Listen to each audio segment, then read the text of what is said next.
not even Greetings, everyone, and welcome to Saturday Night InSaNiTy for another week of insanity here on Saturday night. Hello. I like turtles. on. McDonald's ketchup. Awesome. Is that your pickup I had for French this fries for dinner. Yes, I got 2 of them. Isn't that? have, I'm pretty sure that's just Heinz. I have 4 whole pickups that have been waiting to get here since fucking January. One I Excellent. ordered apparently went through hell in Texas. It was in Texas for 3 Oh weeks. God! Oh, yeah. Great timing there. Holy shit. I can't complain because they didn't have power, but I'm just like, damn it. Yeah. Oh well. Well, yeah, it's like Like I can't like. great I could've- timing, like I said. This is I apparently could have complained to Amazon, but it wasn't the that ti- important. The timing. You know, like. The timing. I think is I'd rather great. just let someone who needs their fucking food to get there sooner. Yeah. But wow, how about that timing, huh? Yeah. So, yes, I held up. There's actually something interesting on this little packet of ketchup that I just discovered. Is there now? I just had got this from McDonald's tonight. I had this coming home from work.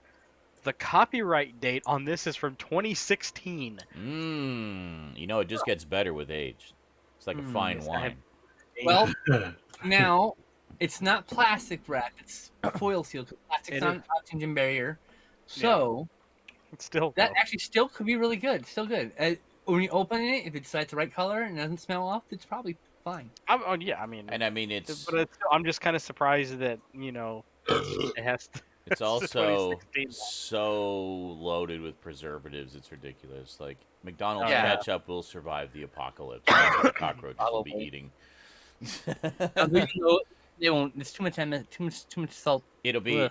the ketchup and the McDonald's fries. Those will be the things that survive the Those apocalypse. are can the always- rock. Yeah. People always argue and wonder about if it doesn't say exact amounts. They in the don't ingredient technically survive made in Matoka. They just look like they survive. They look Oh. good. Well, and edible, but they're not some edible. of them do. Some of them turn into like weird, like Yeah. biological. But they're not edible experiments, for a but year outside the packaging. The Good lord. fries, however, you can like leave out for a year and they will look exactly the same as the day you bought them. Well, But there's, they're not there's edible. So, like, several stories of people like that Yeah. one that I saw where the guy actually, I don't know how it, somehow he had a double cheeseburger The from like dirty the patty. 1960s wow. left in his jacket pocket and it was left in his closet for like 30 years. Wow. And he pulled it out and they looked at it and it, without touching it, if you just visual, it looked exactly the same. Wow. I call bullshit on that story entirely. And then he touched it and it vaporized into dust I'm instantly. relatively sure. Without touching it was very fragile, very Yeah. hot. Like the meat was I'm very, very pretty hard. sure Yeah. preservatives were not introduced to the product until sometime in the late 70s or early 80s. So, like, Maybe. I don't know. I don't know. We'd have to Wikipedia that. that's a Snoke moment right there. We gotta That other might ones, be, you know, or like people Snopes, found- yeah. That's a People good found one. a McDonald's hamburger. I mean, from, like, technically 1980. Yeah, from 1980. Te- Absolutely. Technically speaking, salt is a preservative and has been around That's since true. the dawn of Salt time. is Yes, so- yes. You know what I mean. I was gonna say salt is You're the talking about original, chemical. the OG We used to preservative. kill people for salt. You know that, right? You used to wage wars for salt. For salt. For Rightly. salt. The thing, Hey, the thing Hey. you pay $1 No. for a fucking giant mountain of. hey, no rival caveman tribe is coming between me and my mammoth jerky, okay?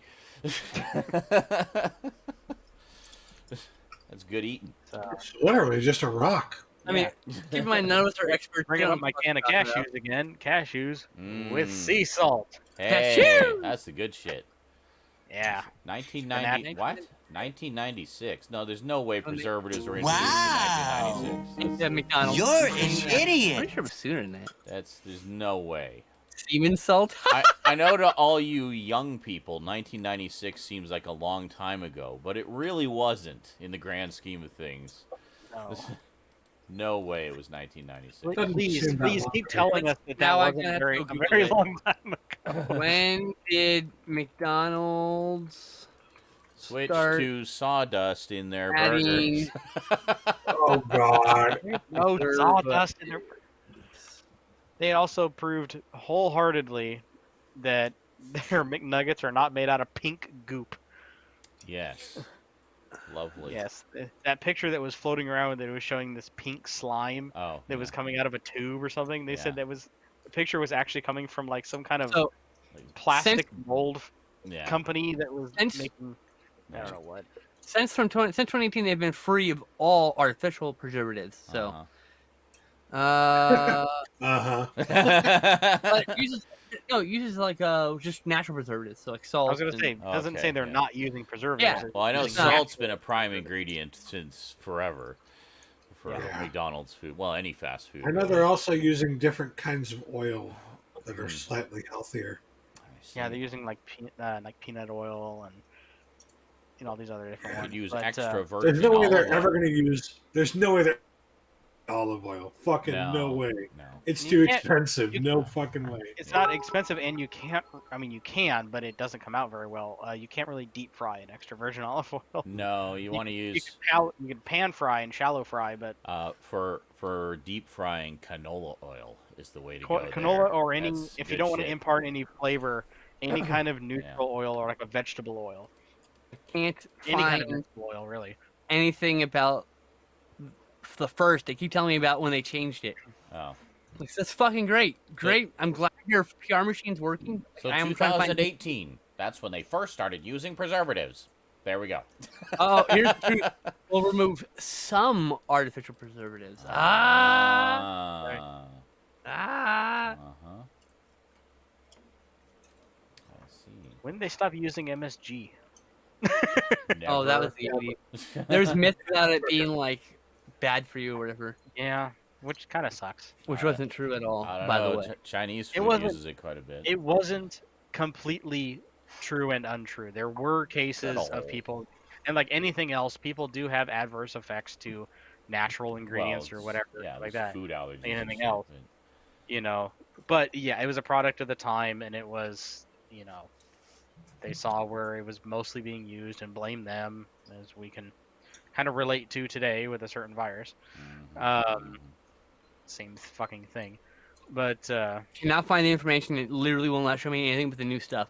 Thanks, Google's paid for the algorithm. One giant mega corporation paying off another giant mega corporation. Yeah. That's great. Funny that. About good old Wikipedia. Holy shit! Wait a minute. Fucking just noticed dystopia something. we live in. It's about a week and a half from St. Patrick's Day, and we're all wearing green shirts. We're all wearing Holy shirts. shit, look at that. We are. What I a, am a free-range human. what a chance. I got Look slimed. how lucky I am. I You got, see how lucky I am? I got slimed. That's about the lucky rabbit. by the Yeah. way. Okay. And it's about to This hit is the a rabbit funny story. in the head. My friends bought this when I was still presenting mail, and they're like, "We're sorry, we bought you a girl shirt." And I was like, "I don't mind."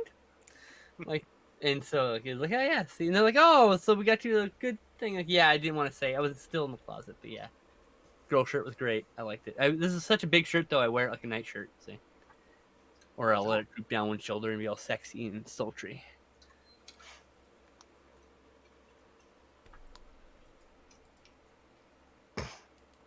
Nice. Yeah, So- it's actually Wikipedia's article is the same. It only mentions when they stopped using preservatives, not when they started using. So we'll just assume they used preservatives How since did we get 1955. so obsessed with this? My I wanted to know. my comment that I always Exactly. leave when a company comes out and says now made with a 100% all natural beef. My question is, What what was the it? fuck were you? Yeah. What was it before? Artificial preservative. No longer. Now with 50% less ox toenails. Okay, hold on. I believe there's actually a 100% beef company. Like, actually a company No, called you're 100% you're thinking of All Beef Incorporated. All Beef. There it is. They're All Beef. All Yeah. Beef Incorporated. It's they switched to all beef patties. Oh, that's great. So of course you actually think that means they're entirely made of beef now. No. It's all beef brand patties. We still don't really know what's in them. Brand patties. Yes. All brief brand. All brief. We put everything in there, even the eyelids and the assholes. That's right. Here's my favorite part. under history and methods of food preservation, lists every form except for artificial. On Wow. Wikipedia, you go to food preservation, Interesting. and it's like I'm so confused. What's They're deliberately keeping it a mystery. It's a conspiracy. Illuminati confirmed. maybe or maybe not. I was gonna Maybe I'm say just- Illuminati confirmed. It's probably me just not looking, Not going Beef. far enough down the rabbit not hole. not doing the right Google foo. Yeah. That's Beef okay. in the briefs. So right. So we. I haven't even started yet. Like. Dick. Why is it not saying who did that? Who do I blame for that? It's not. Telling It didn't me. even say in Blame chat. someone at random. No. Yeah, I didn't say it anywhere. Yeah, didn't say Okay. on screen. Didn't say in chat. Like what? Doesn't even say in my feed. I know. The last feed I have is Smeghound dropping 50 bits 5 minutes ago. Then thank you, Smeghound, by the way. That actually put him in the What? stream boss. He's stream boss now. I It's see 50 bits. JL used 150 bits to play Wow, You're an Idiot. That one was. Yeah, see, I saw that one show up in the chat. So Yeah. where'd the other one go? I don't know. Fucking hell. I don't know. Oh. You sound alerts. And I see Michael renewed his Patreon. Thank you very much, Michael. There's like I'm in the talk section on the preservative section on Wikipedia, and there's literally liberal versus conservative arguing at each other About about preservatives. the other one being uneducated, and that this article is Oh. incomprehensible or something. Anyway, we got a lot of news this week, so Sure. let's get to it here. You fucking Come here, microphone. We got talking to do. idiot. So, Raptor Rivera, our New York news hound, wanted to start with a little bit of an announcement. He says, before we get into the news, we have an anniversary to acknowledge. This week marks 2 years since the very first piece of Cram news was written up.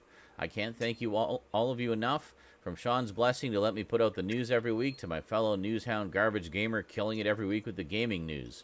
Contract negotiations were tough and mothers' names were thrown around. But I did get an extra 0 on my non-existent check, so I'm happy to announce the Cram News will return for a 3rd season. Oh my god, We love you, Love you, Roberto. Raptor. Yeah, Rabaptor. Rabaptor, Rabaptor, Rabaptordo.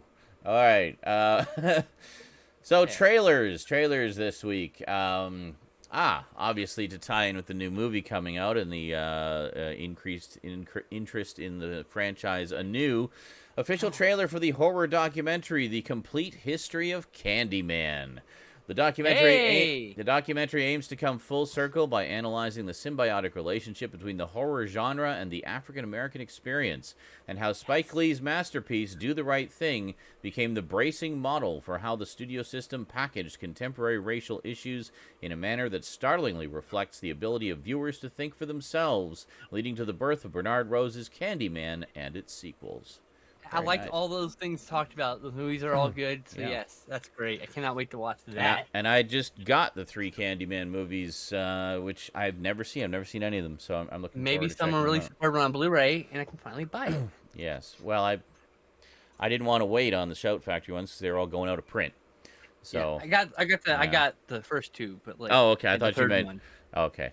I misunderstood. I thought you meant you didn't buy any of Third- them because the 3rd one wasn't on Blu-ray. So fuck the whole thing. No, I got the Arrow release of the first one, and then Okay. I got the Screen Factory of Farewell of the Flesh. Is that the right one? Farewell to the Flesh. Yeah. Second. Yeah, I can't remember which one which sequel got the Blu-ray. So I was like, yeah, Yeah. it's over there.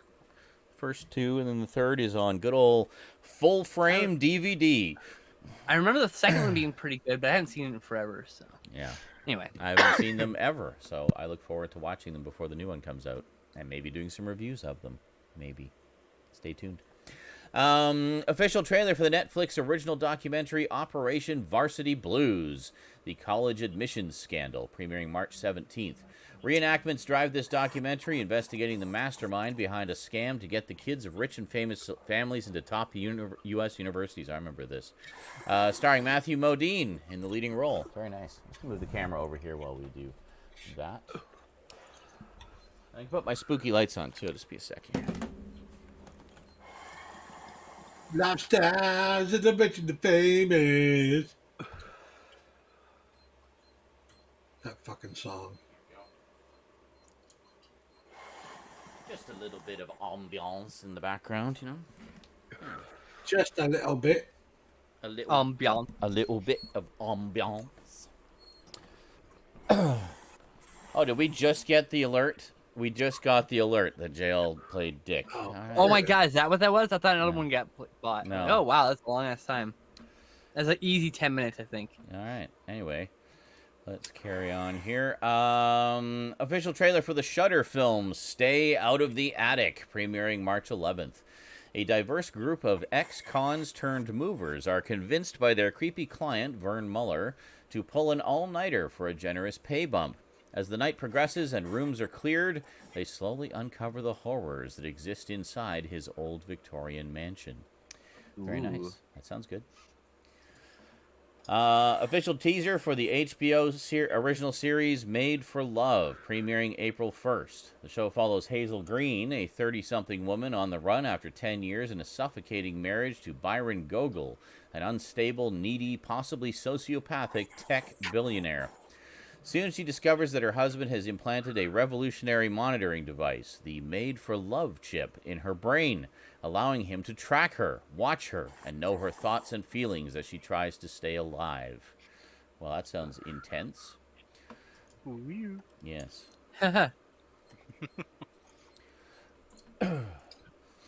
Kickstarter teaser trailer for the documentary Mike Mignola, Drawing Monsters, featuring interviews with Neil Gaiman, Rebecca Sugar, Doug Jones, Mike Richardson, Adam Savage, and more. Mike Mignola, Drawing Monsters, explores the writer-artist's profound impact on the world of comic books, starting with the Seed of Destruction storyline from 1994 that first introduced Hellboy and the Bureau for Paranormal Research and Defense to an unsuspecting public. Very cool. Official trailer for the Prime Video film Tom Clancy's Without Remorse, premiering April 25th. Based off the novel of the same name, John Clark, a Navy SEAL, goes on a path to avenge his wife's murder, only to find himself inside of a larger conspiracy. The film stars Jamie Bell, Jodie Turner-Smith, I don't know why I said Tony, and Guy Pearce, with Michael B. Jordan in the leading role. Very cool. Cool. I only have one question. Mm-hmm. Why do all Tom Clancy's characters have like the most simplistic, basic names? Because it doesn't I don't know. matter. Jack Ryan. He has to be relatable to the average man. There you go. See? Average person. I should All say. the John Smiths of the world. John Smith needs to feel like he's included in the adventure, okay? That's right. So, Official trailer for the sci-fi thriller Voyagers. I missed one, but we'll go back to it. Set in the near future, the film chronicles the odyssey of 30 young men and women who are sent deep into space on a multi-generational mission in search of a new home. The mission descends into madness as the crew reverts to its most primal state, not knowing if the real threat they face is what's outside the ship or who they're becoming inside it. Starring Ty Sheridan of X-Men and Ready Player One fame, Lily Rose Depp, the daughter of Johnny Depp, and directed by Neil Berger, who previously directed 2011's Limitless and 2014's Divergent. Cool. I'd watch There's that. nothing more terrifying than human beings because we are deceitful. Yes. You don't see the aliens fucking each other over for a percentage. You don't see like wolves or sharks fucking each other like Well, that. yes, you that know? was- They might steal each other's food, but I was making a movie reference. I know you were. And relevant I was because it's making a point. sci-fi. Anyway, I was making a point. I that's was all. literally making the same point, just using a movie reference. Anyway, official trailer for the Netflix original film Thunder Force, premiering April 9th. In a world where supervillains are commonplace, two estranged childhood best friends reunite after one devises a treatment that gives them powers to protect their city. The film stars... Oh, this one. Yeah. This actually looks like fun. The film stars Melissa McCarthy and Octavia Spencer in the leading roles. Yeah, I really want to Looks see that fun. one. Yeah. That's coming out early next month on Netflix. Yep. Official trailer for the Netflix original anime series Dota Dragon's Blood, premiering March 25th. Based off the Dota video game franchise, after encounters with a dragon and a princess on her own mission, a dragon knight becomes embroiled in events larger than he could have ever imagined. All right, cool. Oh, this is interesting. Movie TV news. Stranger Things creators, the Duffer Brothers, are teaming with Steven Spielberg's Amblin Television, which is interesting because Stranger Things is a huge love letter to the Steven Spielberg films, largely. To adapt the Stephen King book, The Talisman, as a series for Netflix. The Talisman, co-written by King and Peter Straub, tells the story of Jack Sawyer, a 12-year-old boy who sets off on an epic road trip quest to save the life of his dying mother. He's in search of the Talisman, a powerful relic that can not only heal his mother, but, as he learns, save the world. Sawyer's journey crisscrosses two realities: the America we know and its dangerous fantasy world twin, the Territories. Curtis Gwynn, a writer and executive producer on Stranger Things, will write and serve as showrunner on the project, with Matt and Ross Duffer as well as Spielberg on board as executive producers. Which way should I go now? So, someone who knows Stephen King Thank you. shit in the chat, is the Territories kind of is the same place the Dark Tower resides? Because I know a lot of little things that are connected in Stephen King's books. I would guess this one probably isn't, Is this because based it on was. Stephen King? But yes, because it's Yes. Talisman. because it's co-written with Peter Straub, so they might just kind of keep it separate from their respective. Oh, that's true. It might be universes. separate. You're right. Yeah. Well, I just Like- thought maybe you're confusing Steven Spielberg with Stephen King. I was like, No. Stephen King. They're both. Oh my books are all God, linked. Stout! They're both Linked. involved. okay, they're both involved. Steven Spielberg is an executive producer, and it is adapting a Stephen King book. It was literally the first line of the news item. I got confused. There are too many Stevens. Okay? Ah! And hopefully Stephen First and Stephen, some other Stephen, will be in it too. But two very good Stevens. All of the I like Stevens. Stephen Fry. Stephen King Wiki. Stephen Wright. Where's my Stephen King wiki? There it is. All right, I'm gonna go look it up. It does sound very interesting. All right, Stephen King nerds, I need to know. And a Stephen King thing being made for Netflix instead of Anything else? the CBS All Access with the Stand, I think is what they Oh, did. yeah. It's now Paramount Plus. Because everyone's trying to rip off Disney. So everything is such and such plus. Yeah. Oh, so apparently the Talisman is related, similar to Merlin's and Rainbow, which is from Dark Tower. But that's all it's related. Anyway, Similar to, that's but not curious. connected. Yes, Yeah. I was okay. curious. You know, All right. because a lot of those movies are connected. So. Yes. Oh! I stand corrected. The main character has an appearance in Tommyknockers. Oh shit! Sorry. Continue. Cool. Don't care. Moving on. I do. Indira Varma, who portrayed Ilaria Sand on Game of Thrones, has been cast in the Obi-Wan Kenobi series for Disney+. Varma's character details are under wraps. The show is expected to take place a decade after the events of Revenge of the Sith. As previously reported, Ewan McGregor and Hayden Christensen will be returning as Obi-Wan and Anakin I cannot talk today. Anakin Skywalker, respectively. There you go. Very cool. Seem to be cramming a lot. I thought this was only going to be 4 episodes. Did they expand the episodes, or is this just going to be 4 like really jam-packed full of stuff episodes? If it's done streaming, it can be as long as it wants for each episode, right? Feature film. Well, yeah. Wanted, I you know. I don't know. I Just saying. I don't see them doing that though. I'm interested. That's all. Well, yeah. that's I me. mean, I'm definitely interested. I just. That's a Yeah. good period to set it. I mean, like, Yeah. I'm like kind of burned out in the Star Wars stuff, so like that's why I haven't like watched Mandalorian. I will. I'm going to. Yeah. But like I feel like I'm just kind of taking a reprieve from Star Wars everything right now. Yeah. I haven't watched a single Star Wars thing in like 9 months. I'm gonna ride it out for a little bit longer and catch up. It's not a big deal. I watched the Mandalorian's one. I just will not wait on because it's just too damn good. I hear it's very good, and I'm very much looking towards. And it's also set in a time period that I've always wanted to see stories in, so it's a very. I can't wait till they deep do the interest. next Old Republic. Huh? Knights of the Old Republic. the old Republic one. Yeah. Yeah, that'd be cool. I don't think it's not KOTOR, but they're doing something set in the Old Republic. Yeah. Yeah. A third installment, oh my god, in the horror documentary series In Search of Darkness is currently in development. I didn't get the second one. I missed the second one. The first one's 4 hours long. I haven't watched it yet. I know, same. While the first part explored mainstream horror and the second explored lesser-known and foreign works, the third part will dive deep into the underbelly of straight-to-VHS titles. Well, fuck, Ooh. I want all of those. I only have the first one. I really wanted the Elvira edition of the second one, but I missed it because, well, I had no money for it at the time, and then I forgot about it. Because And money is a thing, unfortunately, in this sick, sad world we live in. yeah, I might just try emailing them and say, hey, got any left? Please. I know you can get the regular edition fairly easily, like after the fact. They do bring it back. Is it on periodically, eBay but- at all? I mean, like, Oh, I don't I'm know. not going to go to fucking eBay. Might be the only choice after that. $300. Like, fuck you. Yeah, that's not worth $300. Yeah, no. Sorry. Young actress Ariana Greenblatt has been cast in the big screen adaptation of Borderlands. She will play Tiny Tina, a teenage explosives expert. Greenblatt has previously starred in the recent film Love and Monsters and played young Gamora in 2018's Avengers Infinity War. Very cool. I like that universe. Which one? Oh, I Borderlands? like the Borderlands universe a lot, yeah. I haven't played any of the games. I have most of them. I should My really favorite part do about that it one is of you can these play days. co-op through the whole story. It's so much fun. That's cool. Yeah.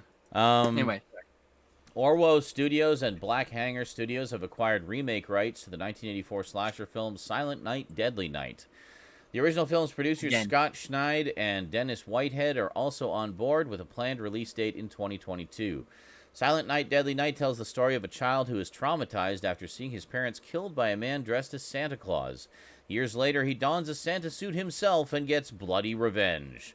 The movie spawned multiple sequels over the years and a loose remake in 2012. Yeah, I was going to say, there's actually a previous remake. I was going to Silent say, Night, didn't they just remake that Yes. recently? But I was yeah. gonna say that's the Okay. second remake, All and right. I'm gonna say I watched all 5 of the original series, and 2 is the best. There was 5?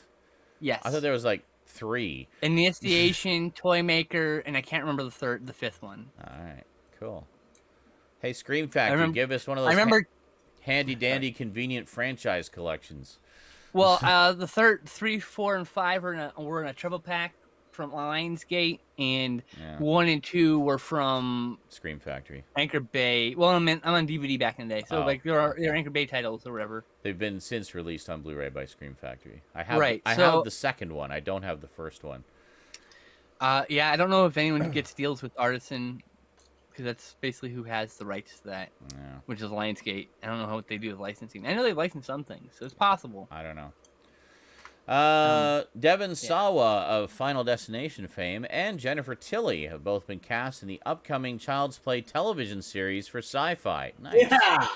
Oh, fuck yeah. That's the one written by Main. That's the official Yeah, sequel that's by the Main. official one. so good. Oh my Entitled Chucky, the television adaptation focuses on the events following a vintage Chucky doll's appearance at a suburban yard sale in an idyllic American town. As a series of horrifying murders begin to expose hypocrisies and secrets, the town is thrown into chaos. Meanwhile, the arrival of enemies and allies from Chucky's past threatens to expose the truth behind the killings, as well as the demon doll's untold origins as a seemingly ordinary child who somehow became this notorious monster. The series will not be a reboot, but instead continue the story that's been told in the original 7-film saga. Very cool. I want to know what they're gonna go, because after Call of Chucky is kind of a interesting ending. I'm not gonna give any spoilers away, so I'm like, Yeah. how are they gonna? What's gonna happen here? What? I'm so interested. Yeah. And yes, Warm Disease, Silent Night, Deadly Night 5 was Toy Maker, and that's the one that Mickey Rooney was in. He's the one who infamously got the first one banned from theaters. Oh, really? So, That's hilarious. I wanted to say that before, but we moved on, and then someone else brought it up. But anyway, sorry. Right. Oh yeah, this one I'm pretty excited about. Might finally get something on the screen here that's not a direct-to-video mess. Mike the Pike Productions has announced its subsidiary company, Arowana Media Holdings, has acquired the worldwide film and television rights to the Vampirella universe from Dynamite Entertainment. Airwana that TV Media movie Holdings is a media holdings company that states it has a focus on transcendent storytelling across film, television, digital media, and other entertainment mediums. And their acquisition includes stories, characters, and derivative works of the Vampirella universe. The current plan is to release a feature film as well as a television series. Fantastic. I'll always be... can't be any worse than that fucking TV movie. That's Jesus. the one I was talking about, yeah, with... It's painful to watch. Just made it... Well, I always pictured her outfit as being like this tight-fitting, sort of thin fabric. But supernaturally and it's like in the TV movie they gave her like fucking red vinyl, some weird ass outfit, and the hell, Rosie just came out. What? To be fair, the Vampirella thank outfit you. doesn't really translate well into real life. I think No, when you add action and but stuff. it can be done. I mean, Fine. we have like materials now that we didn't have back then. So Oh. I mean,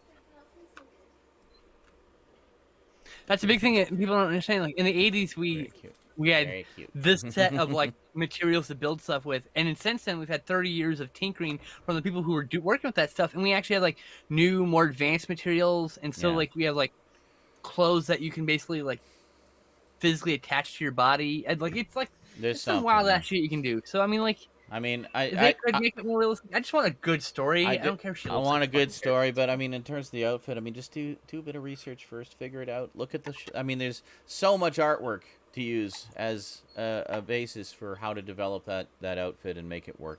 I'm fully confident that they can do it. So anyway, here's hoping. I'll still always be sad that we never got that Hammer film in 1976 that they were working on. That would have been wild ass shit. Oh I my know, god. I know, and it was like right at the peak of their exploitation era too, so it would have been like perfect. Oh, it would it's have been so perfect. sleazy. Oh yeah, it would have been It would've been so sleazy. sleazy. It would have been That like was- violent and bloody and. In my opinion, I don't know sexy. I don't know how well Vampirella is going to translate in modern days. You make her just like she is in the comic, but I don't like, know. of course, I haven't read the comics in a while, so maybe she's different now. But like, Pretty sure she's not that much different. but like, she is like firmly in a time and place that was definitely the sleazy '70s, Yeah. late '60s, That's early okay. early '73 when it was just rule. Bring on the sleaze, sci-fi vampire sleaze, which is basically Exactly. what it is. Vampirella from Draculon, Yeah. where blood There's a lot is you can do with water. that character. The character's Yeah. history is pretty deep, so Yeah. like, as long as you're truthful to the character, I Exactly. don't care about the cosmetics as much. You know, I don't know. be nice, As but long as it looks good. yeah. Well, I mean, it has to, you know, have like a sex appeal aspect to it because it's a sexy character, you know. I just want it to not suck. That's my Yes. That's all I really Just want. make it That's all- not suck, and we'll be happy. That's literally all I want in life. Is to not suck. So that's please. very exciting news. I'm glad to see that something is finally happening with that long-running franchise. I mean, I'm frankly surprised it's taken so long, but that's great. Thanks, Yeah, Mike. Thanks, Mike the Pike Productions.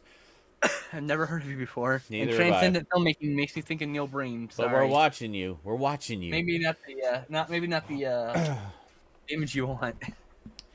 So Disney's live-action retelling of Pinocchio, which will go out on Disney Plus, has added Oscar nominees Cynthia Erivo as the Blue Fairy and Joseph Gordon-Levitt as the voice of Jiminy Cricket. Additionally, young actor Benjamin Evan Ainsworth, who played the character Miles in Netflix's The Haunting of Bly Manor. Oh, okay, yeah, he's really good. Yeah. Will voice the title character. As previously reported, Tom Hanks will play Geppetto, and the film will be directed by Robert Zemeckis. You know, Like, with that That's cast, actually a pretty good cast, actually. yeah, with that, I was gonna say with that cast and that director, I'm mildly interested in this. I normally don't want to give the fucking live-action Disney remakes the time of day, but this one, you know, Zero interest in the Pinocchio story for the most part. So like, Yeah. I'm interested in this though. I don't know. That's a good cast, and you know Tom Hanks. I mean, come on. I know, right? He's a Can't filmic resist. treasure. Can't resist the hanky. Derek Kolstad, the screenwriter behind the John Wick series, is collaborating with Amazon Studios to develop a live-action feature film based on the iconic Japanese action horror manga Hellsing. Very cool. The original manga reimagines Dracula as Alucard, a special agent bound to the Helsing organization under the leadership of Integra Helsing, great-granddaughter of Abraham Van Helsing, to aid them in their mission to protect England and the world from vampires, ghouls, and other supernatural threats. Yeah, I love the original anime adaptation. I never saw Helsing Ultimate, but the original was great, even though it apparently diverges somewhat from the manga. And I've read some of the manga as well. It's also quite good. Hugh Grant and Sophia Lillis have both been cast in the brand new big screen adaptation of Dungeons and Dragons. Grant will be playing the film's antagonist, a character named Forge Fletcher, while Lillis is playing someone named Doric, whose role in the film is unknown at this time. Lillis has previously played young Beverly in It Chapter 1 and 2. Oh yeah, she's really good. So, very cool. Interesting. Yeah. I have hope that we might get a good Dungeons and Dragons film someday. Finally. Hopefully it'll be this one. We won't be still waiting. I don't know. At this point, I think the name Dungeons and Dragons is kind of tainted, so maybe calling it something blank, a Dungeons and Dragons story, might be a little more smarter on the marketing end, but I don't know. Maybe not. I don't know. I'm pretty sure the public at large has no memory of the previous Dungeons and Dragons films at all.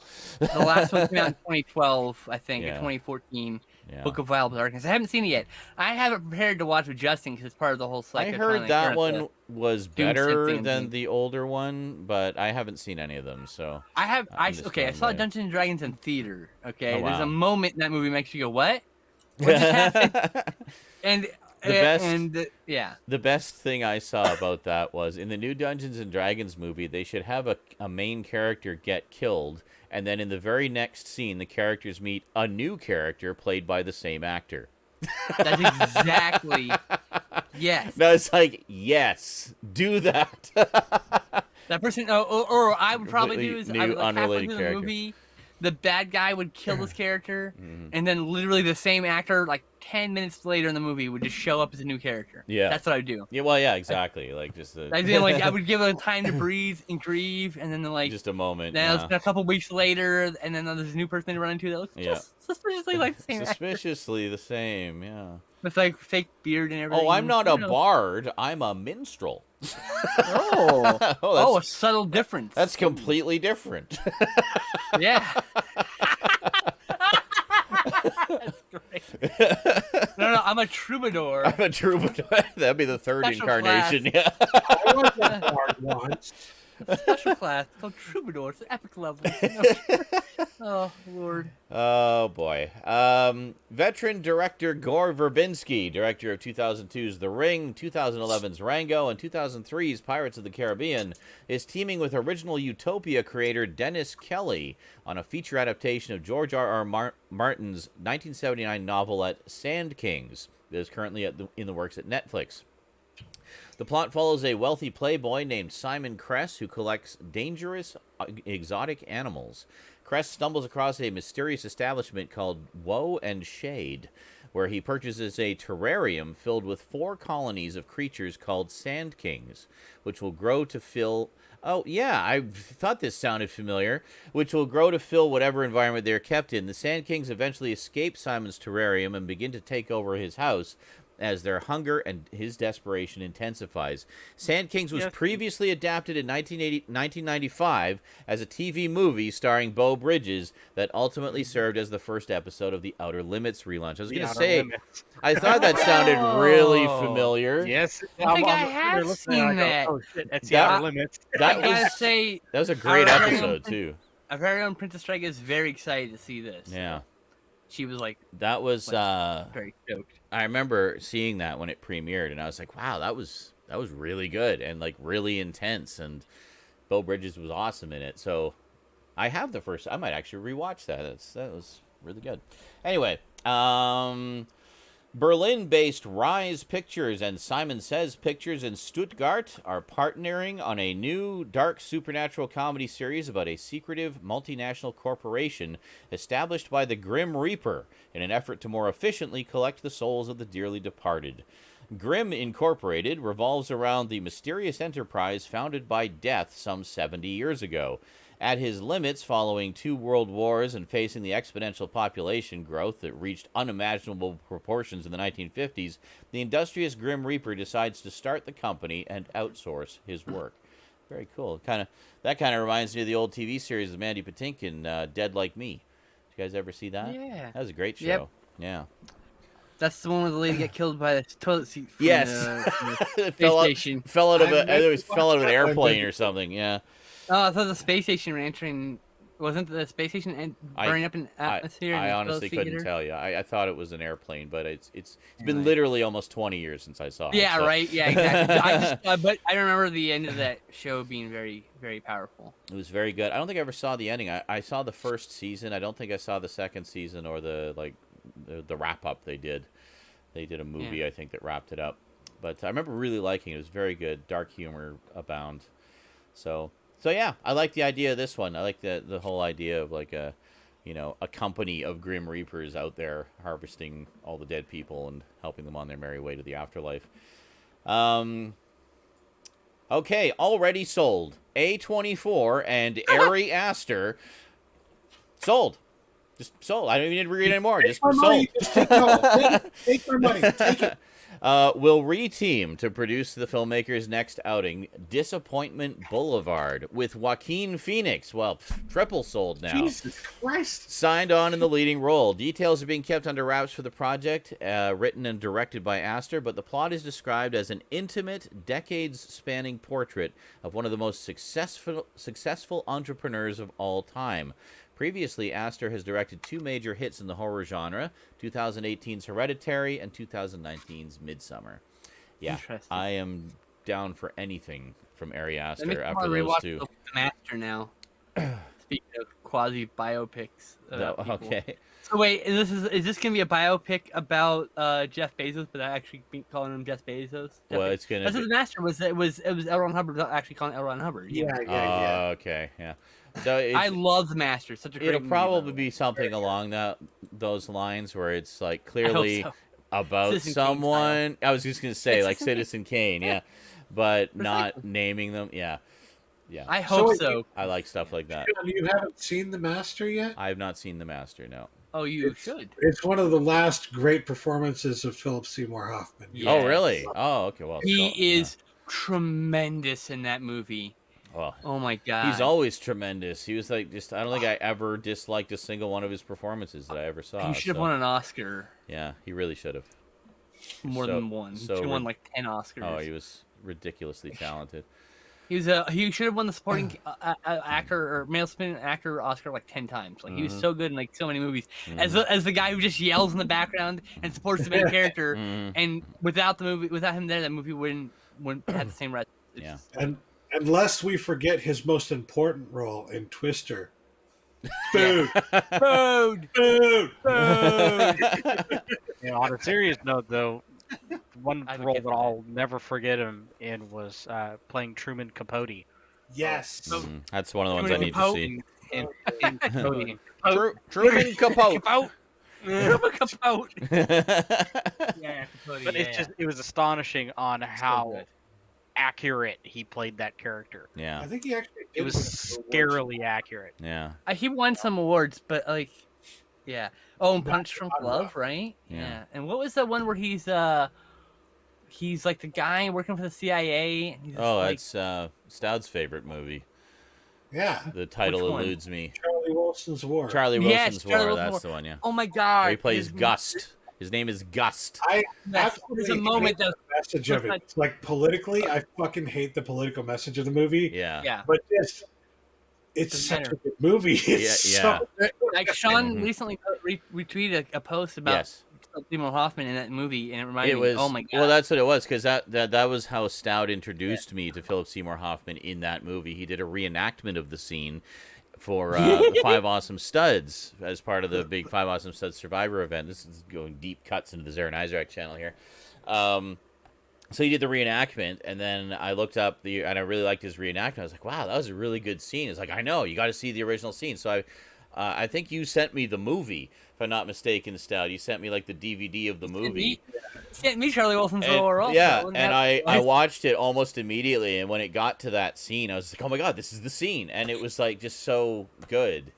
And again, I didn't really care much for the politics either, but I just really liked the movie and the performances in it.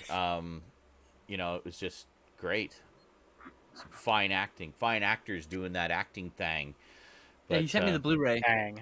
Same thing. Okay, so I see how it is. Skinslip gets the Blu-ray. I get the DVD. I see how No, it the is. Blu-ray wasn't out. When you sent it out. That's It why. wasn't out at the Oh, time. Yeah. okay, yeah. Blu-ray I think thing. that, I do think you were talking about that. Like, why isn't this on Blu-ray? I don't know. I don't know. It took a while, but it came Yeah. out Blu-ray. Now I think it's out of print. I'll have to Oh, great. track it down. I don't. Oh, Can't that's one desperate criterion. Let me tell you right remember, now. I can't remember if I still have the DVD or if I was going to get the Blu-ray. I don't know. Anyway, great performance in that. Sidetracked, Sorry. Lions, Sorry, chat. Lionsgate and its premium subscription platform Stars have closed a multi-year exclusive first window output deal for all theatrically released Lionsgate and Summit label films when current agreements expire at the end of 2021 and the end of 2022. That means future releases such as John Wick 4 and 5, Spiral from the Book of Saw, which I'm really looking forward to, that's the Chris Rock one, and the live-action Borderlands film will land on the Stars streaming service. So wait, hold on. Lionsgate made a deal with Lionsgate to exclusively release Lionsgate movies for their streaming service? I'm shocked. Yep. I know, That's right? So they agreed to allow themselves to have a first look deal Yep. on all of the That's content that they create. That's correct. Meeting room with just one guy going, "Can we have this?" Yes. Right? I mean, what the Handshake deal. fuck? Here's some money. Oh, thanks. It just goes right in the same fucking wallet. Yeah. The hell? I don't know. The mysterious inner workings of big entertainment companies.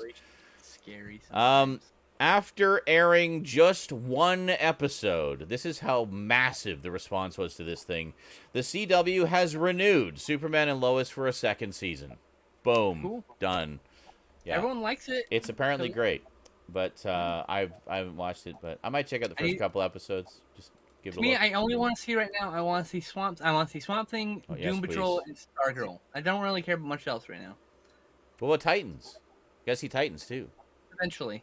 It ties directly into Doom Patrol. They're actually connected. Yeah. Well, and then I'll probably watch it then. But Yeah. They're short. You'll like it. I'm surprised you wouldn't like, because you're a huge Titans fan. You'd be like, Doom Patrol fan too, actually. yeah. So, yeah, it basically goes Titans season 1, Doom Patrol season 1, Titans season 2, Doom Patrol season 2. So they alternate. It's like the Netflix Marvel things. They alternate. Stargirl was awesome. Apparently, yeah, it looked really like, and it looked faithful in spirit to the comics, like Yeah.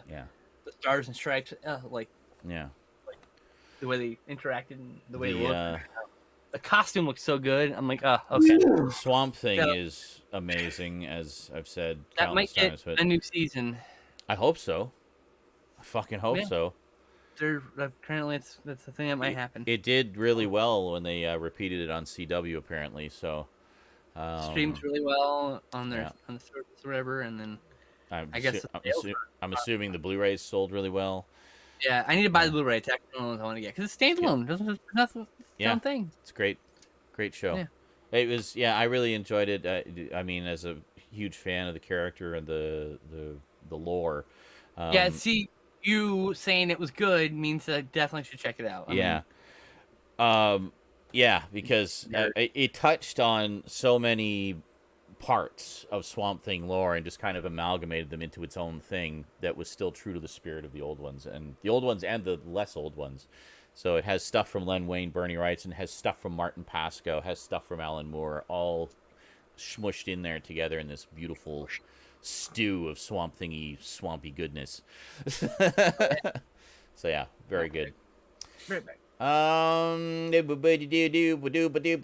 The third season of The Last Drive-In with Joe Bob Briggs has an official premiere date of April 16th, streaming Nice. exclusively on Shudder. Alamo Drafthouse Cinema, the Texas-based theater chain that has become a favorite with cinephiles for its dine-in experience and fan-forward approach to exhibition, has filed for Chapter 11 bankruptcy. That is a crying shame. The bankruptcy filing comes as a part of an asset purchase agreement with Altamont Capital Partners, a previous investor in the company, as well as affiliates of Fortress Investment Group, a new backer.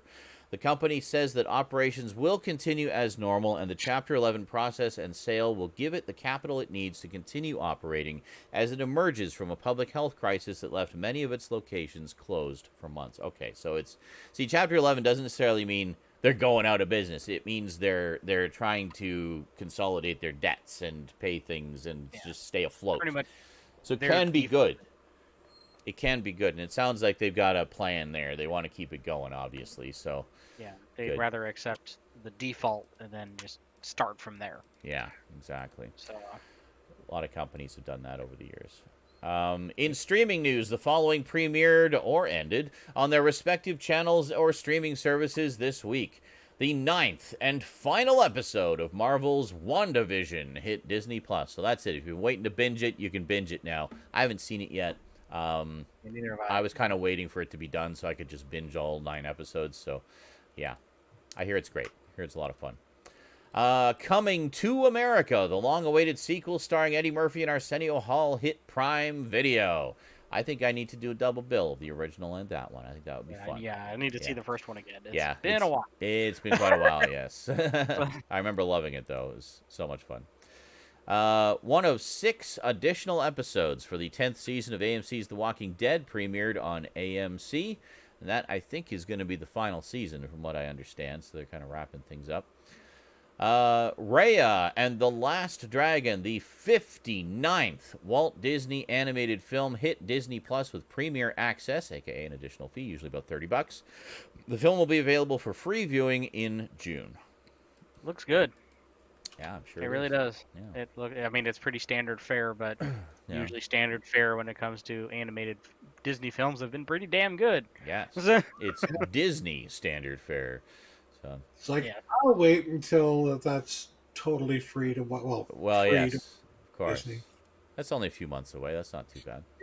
Oh, The first Totally fair. The first episode of the 7th season of The Flash premiered on the CW. Wow, 7 seasons. So it's been 7 years since I was watching any of the Arrowverse stuff. There you go. What season? 7. 7. 7th. It's been like 4 seasons since I last watched. Usually Oh, these okay, shows don't you've do seen that more than me then. I went up to Crisis. I watched Crisis? No, I skipped ahead to Well, Crisis. we watched Crisis, but we didn't watch anything before that. Right. No, I got up to think season 3 was when Yeah. I tapped out. Boss Level, the time loop action film starring Frank Grillo, hit Prime Video. I would like to check that out. I like time loops, That and sounds great. I like Frank Grillo. Still say he would make a great Punisher. He would actually make a great Punisher. I remember we were talking about that when we saw the second Purge movie, which was very Punisher-like. I was like, he should be the Punisher. Yeah, They're yeah. gonna have to recast, I think, Yeah. because technically those Netflix shows aren't part of the same universe anymore. Yeah, it's gonna be just its own thing, I guess. Yeah, they never really connected all that much. They mentioned this. There, But, like, yeah, nothing. like the first season of Daredevil, I know made a bunch of mentions of some stuff from the first Avengers film, and Right. That was that's it. pretty much it. Yep. Whatever Um, chance for Gorilla to be Punisher. yeah. Biggie, I Got a Story to Tell, the documentary based on the life of rap icon Biggie Smalls, hit Netflix. Actually, it looks kind of interesting. Yeah. The SpongeBob movie, Sponge on the Run, the 3rd film starring everyone's favorite invertebrate, hit Paramount Plus. I think I have that one on Blu-ray.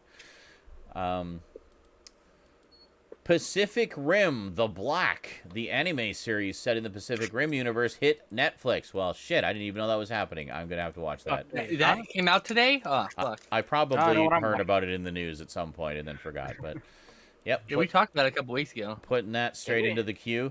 Yep. Video game news, which we'll get to in a moment. In Memoriam, there's a few big ones this month. We got Walter Gretzky. Canadian man who is best known as the father of ice hockey legend Wayne Gretzky. An avid hockey player as a youth and a keen analyst of the game, he was credited by his son as playing a key role in his success. He coached Wayne continually, starting at age 3, building him a backyard rink, devising creative exercises and drills, teaching him profound insights into how to play successfully, and accompanying him to most of his games. He taught his sons to skate to where the puck is going, not where it has been.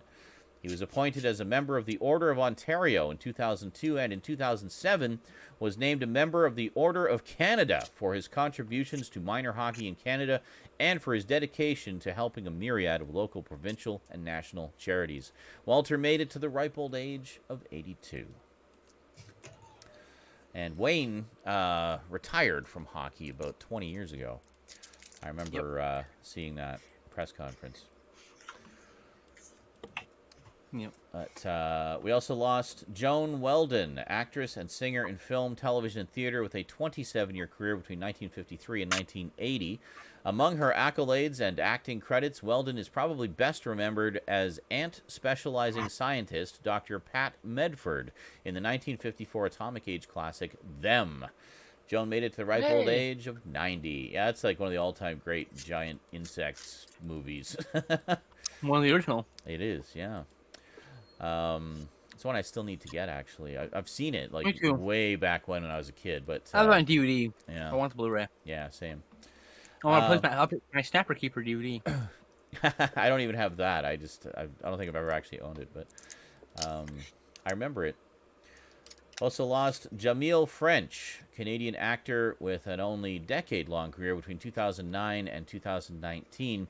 French is most noted for his regular role as Dave Turner in Degrassi: The Next Generation, for which he received a Canadian Screen Award nomination for Best Performance in a Children's or Youth Program or Series at the first Canadian Screen Awards in 2013, and his performance in the film Boost, for which he was nominated for Best Supporting Actor at the 6th Canadian Screen Awards in 2018. We also lost Scott Atkinson, actor with a 23-year career between 1994 and 2017. With 52 acting credits on his resume, he's appeared as Dr. Bradley Bradley in Elvira's Haunted Hills, the Alien Hunter in the 2001 Alien Hunter series, and in 2002's Wind Talkers. No, Wind Talkers. We also lost Irv Cross, professional football player and sportscaster. He played cornerback in the National Football League, NFL, and was a two-time Pro Bowl selection with the Philadelphia Eagles. Working with CBS, Cross was the first African-American sports analyst on national television. He was an initial co-host of the NFL Today, which became the pregame show standard for all television networks. Cross was selected by Philadelphia in the 7th round of the 1961 NFL Draft, which became the pregame show standard for all television networks. Cross was selected by Philadelphia in the 7th round of the 1961 NFL Draft. He played 6 of his 9 NFL seasons with the Eagles. He was traded to the Los Angeles Rams and played there for 3 seasons before returning to the Eagles and finishing his playing career. While he was playing, Cross was also a radio and TV sports reporter in Philadelphia. He joined CBS in 1971, where he worked until 1994. The Pro Football Hall of Fame awarded him the Pete Rozelle Radio Television Award in 2009, becoming the first African-American person to receive the award. Irv made it to the ripe age of 81. Wow. We also lost Jim Crockett Jr., professional wrestling promoter between 1973 and 1989. He was part owner of Jim Crockett Promotions, JCP, a wrestling company affiliated with the National Wrestling Alliance, the NWA. We also lost Vernon Jordan, business executive and civil rights activist who worked for various civil rights movement organizations before being chosen by President Bill Clinton as his close advisor. In the early 1960s, he started his civil rights career, most notably being a part of a team of lawyers that desegregated the University of Georgia. He then continued to work for multiple civil rights organizations until the late 1980s. Vernon made it to the ripe old age of 85. And finally, we lost John Bud Cardos, film director, actor, stuntman, and animal wrangler with a near 5-decade-long career between 1965 and 2012. His father and uncle managed Grauman's Egyptian and Chinese theaters. He made television guest appearances on The Monroes, The High Chaparral, and NBC's Daniel Boone, starring Fess Parker. Cardos was an actor and stuntman for director Al Adamson on such exploitation films as 1969's Blood of Dracula's Castle, 1976's Black Samurai, 1978's Death Dimension, as well as others. As a filmmaker, Cardos helmed the likes of 1977's Kingdom of the Spiders, which, as you know, is a childhood favorite of mine that I just recently got on Blu-ray. 1979's The Day Time Ended, 1984's Mutant, and many others. John made it to the ripe old age of 91. Wow. Yeah. And that is all. Like I did a lot of movies that you'd recognize. Probably, yeah. Yeah, sounds like it. That is all the news that's fit to geek. And for gaming news, what's on the screen this week, Eric? Please tell me it's more jet fighters going pew-pew. Totally. Well, he's going pew-pew right now, but... Oh, there you go. See? But it's a little... Earthworm Jim. Earthworm Jim! I had that in a Sega CD. I have that. I have the remaster of it, actually, on Steam, I think. Yeah, or PlayStation. I think it's PlayStation. 24 megs of play action. Whoa! Or as more commonly known as 24 mega power. Mega power. Pretty much, it was a 24 megabyte cartridge. Yes. Well, I meant, yeah. Was it megabytes or was it megabits? Was bits to the press. Good question. Okay. But it was actually It's actually a really good question. I don't know. But it was actually a 24 megabyte cartridge. I see.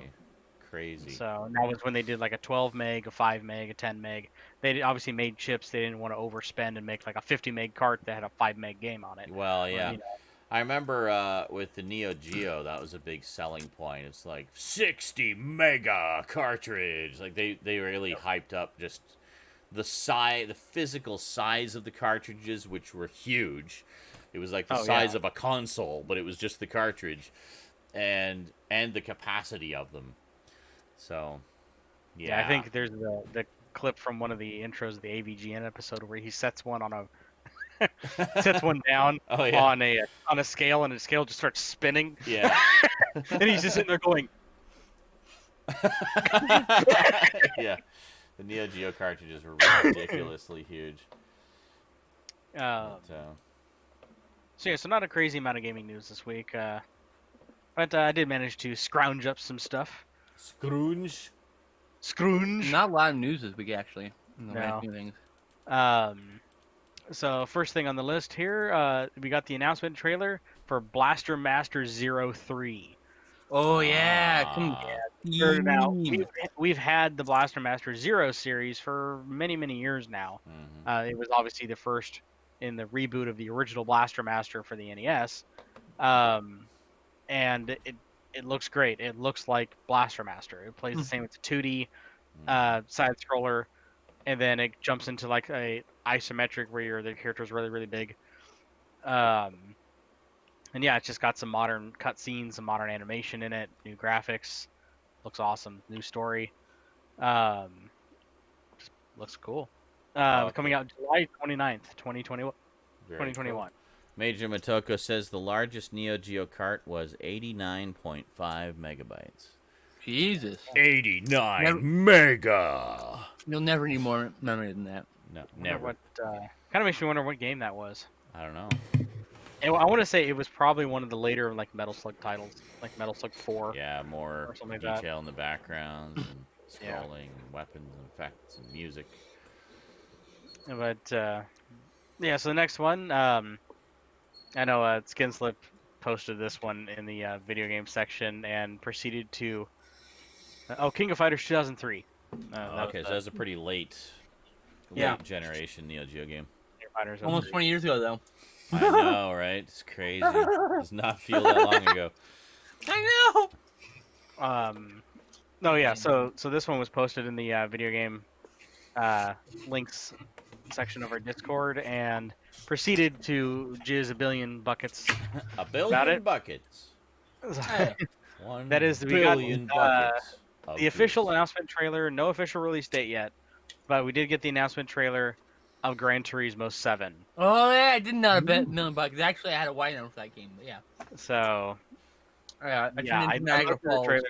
That is definitely, I will give them credit. I've never been the hugest fan of Gran Turismo, because I like more arcadey style racers. Yeah. But Dude. it's iSex. It really That is. that fucking the imagery of the interior looked so realistic. I And was yet like, they're still, wow. and yet they still can't put grass. I don't. There's still hills Wait, that so are no one cares about the grass. We want the and it's cars just look pretty. anyway, yeah, the cars they look real. It They looks they so really do. good. They photorealistic, and Mm-hmm. it's Ray tracing it's looks great. literally it's iSex. Yeah. Oh, and So like watching the hands moving around inside the cockpit while it's driving, you're just like, oh my god, they look like hands. oh, I know that this Gran Turismo 7, when we get more info about the new PlayStation 5 VR headsets, coming way not even a tickle in their dick right now. But they did announce that they are working on something, but they're not going to say anything. But I know GT7 is going to be one of their showcase. They're going to have an update. It's going to have a VR mode, and it's going to be one of their showcase titles. I just know it. That's Well, kinda, now by the way, well, I'll eventually when that finally gets announced, that's when I'll pre-order I'll get my PS5. That's when. that's Finally probably pre-order it. when they'll be readily available. Right? Right. That's my point. So yeah, Gran Turismo 7 looks just fucking amazing. Not really much more to say about it. I mean, it's a Gran Turismo game. If you've played Gran Turismo, you know what you're getting. It's so good. It's like a sports game in the best way possible. And don't you ever come tell me Gotham Racing or fucking Forza anything close to it? It's always pales in comparison. Compared to Gran Turismo, Forza and Project Gotham, I've always compared are more arcade racers. I like those games, but they're nothing compared to the Gran Turismo game. But There's nothing out there. Our set of colors maybe close. right. Only in driving, not really in gameplay. Anyway, the next one on the list here, being released a great summer of 2021, we have Aliens Fireteam. Got an announcement trailer, and the best way I can describe it, I even put a little side note here. It's like they took Alien Breed, gave it the Aliens IP, and made it a third-person shooter. Ooh. Okay. So it's more of like a survival. It looks like it's a second attempt at making Aliens Colonial Marines. Mm-hmm. But it looks better. Good. First person isometric view. What? No, just straight up third person, like Gears of War. Ooh. Over the shoulder, like Fortnite. Something relevant.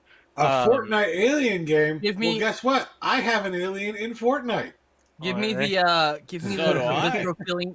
Give me the visceral feeling of like trying to defend that position from the aliens and aliens, like when they're like running out, they're staring at the fucking ammo counters. Yeah.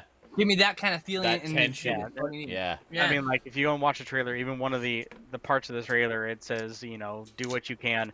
It says to survive the hive and stuff like that, and it shows just like corridors of pods opening and just things crawling out, and it has like a big pan shot of one of the queens slowly opening its mouth, and it's just like, oh shit! And it has that iconic sound of the assault rifles. That noise. Yeah, that noise.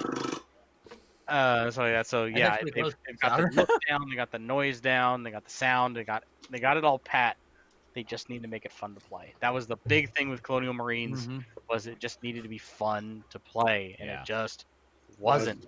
And it's apparently notoriously glitchy as fuck. And it was weird. We still need to see Sean play it, by the way. We definitely need Sean to play it. I have it. Like, in Aliens first-person shooter at PvE, it should be so easy. Yeah, and they didn't really go into it, but I'm gonna make the call here that it's gonna have a mode that plays like Left 4 Dead. Oh, that'd be cool. That's a good way to do it. It very much has that ability to be like a squad-based shooter, where you like all four of us could go in and try to conquer a mission together. try to survive together as a squad. So that would be, it kind of gives me that vibe. Mm-hmm. So, but again, nothing was talked about in the trailer. There's no information about it, but I'm guaranteed it. Guaranteed. It's gonna have some kind of co-op multiplayer. That It sounds screams cool. co-op multiplayer. I mean, if Nazi zombies in Call of Duty are so damn popular, this is literally that with aliens. Nice. Cool. So, Okay. So the next one here, the official trailer for Ronin: Samurai Redemption, Ooh. and I like this one samurais. is this one. Like, I'm not sure if what they were showing was actual gameplay because if you look at again, it's one of those. If you just have to have watched the trailer. The trailer shows some kind of weird moments that they unfinished moments where they didn't animate the camera, they didn't put the camera movement right, so the character's doing something, like the character's getting picked up by the monster or whatever, and it's like instead of going to like a cinematic shot of your character flailing or whatever, it's locked on the back of the character and it's like awkwardly moving like this.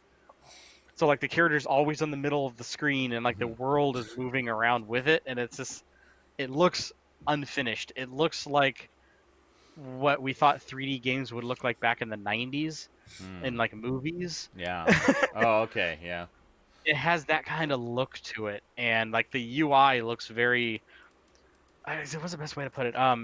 The scenes in Grandma's Boy when he's showing off the game, when he's showing off his game, Yeah. and it shows like the UI and the HUD and kind of the pre-done 3D animations to make it look like the game and stuff like that. It kind of looks like that.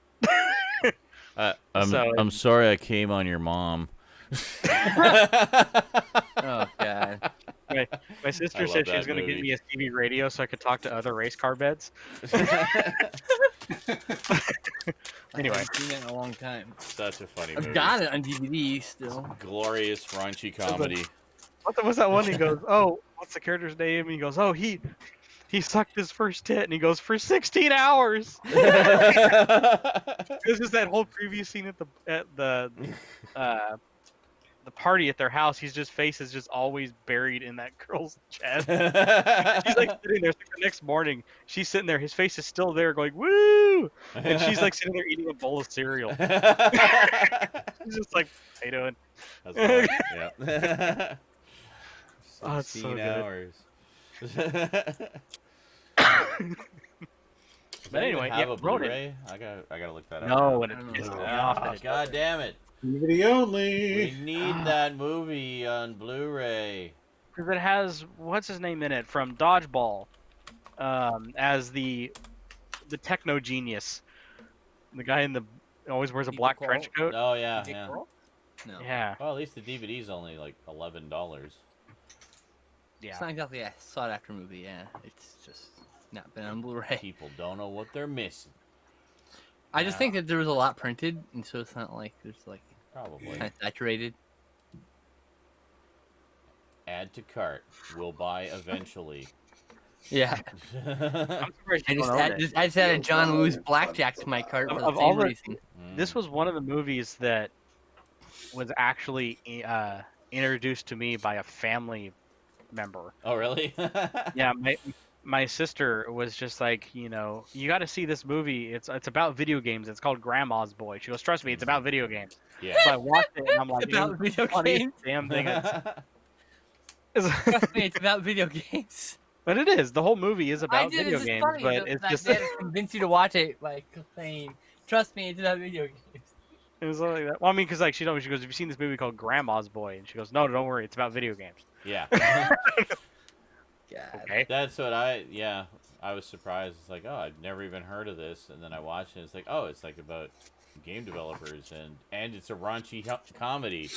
Awesome. Yeah, it's like a raunchy teen comedy. This Yeah. is Oh, there we go. I found the one with the plain brown wrapper style packaging for the unrated version. Yeah. That's the one I have. Yeah. Yeah. That's the one. That's the one I originally saw.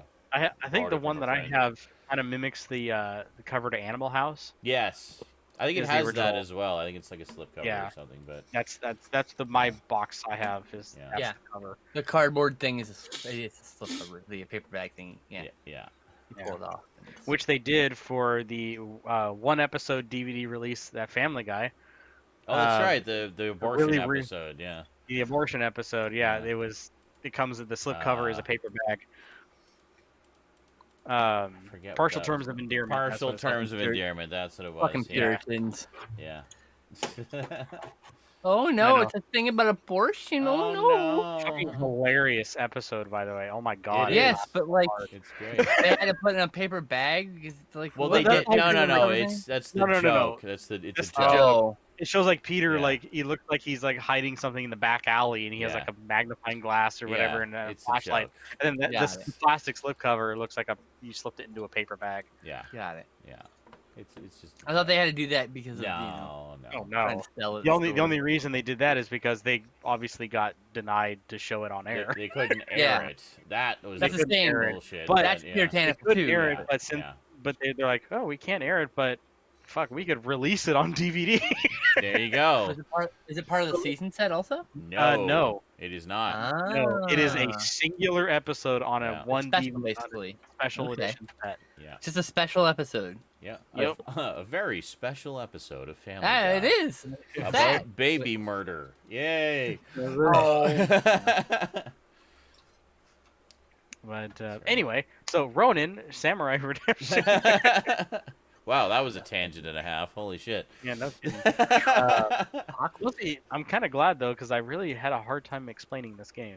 Okay. Because it's just well, there like you because go. I don't think it has an announcement, official trailer, but I still don't think it's done in development, Yeah. like even remotely done. Yeah. So, if you look, yeah, again, it's one of those. If you look at it, you'll be like, wow, that looks very beta. You look Really, very really- beta. Sorry. I'm I alpha. do. I was like, and that's gamma. I was like, You're a delta. What? Which is Anyway, these things don't actually exist. no, no, it's just for frat houses. Yeah, that's it. That's pretty much it. Yeah. So, but speaking of Resident Evil, actually, in the chat there, this next this next one has nothing to do with Resident Evil. No, excellent. 'Cause I My looked at favorite. this, and for some reason thought Resident Evil because it's about Doom. Yay. Horror. It's horror. So yeah. It's still horror. But of all the Doom games to get a VR version coming to PlayStation VR, it is Doom 3. The slowest, darkest Doom game. And That's the people horror say- game one, right? Where Yeah, like the it's lights the go out actual, and shit. like legit scary. The GAT game will be will like have a fucking renaissance as a VR game because it's Mhm. completely different. Or it game. actually, so far, it's already had a renaissance with Doom 3, the BFG edition. but even more so because like Even more so, Still- but yeah. it's still the least popular of the Doom And series. And I think it'll be These are the completely turn around comments with that that. I've seen all over the place now is people are going, finally, you know, the proper place for this Doom game.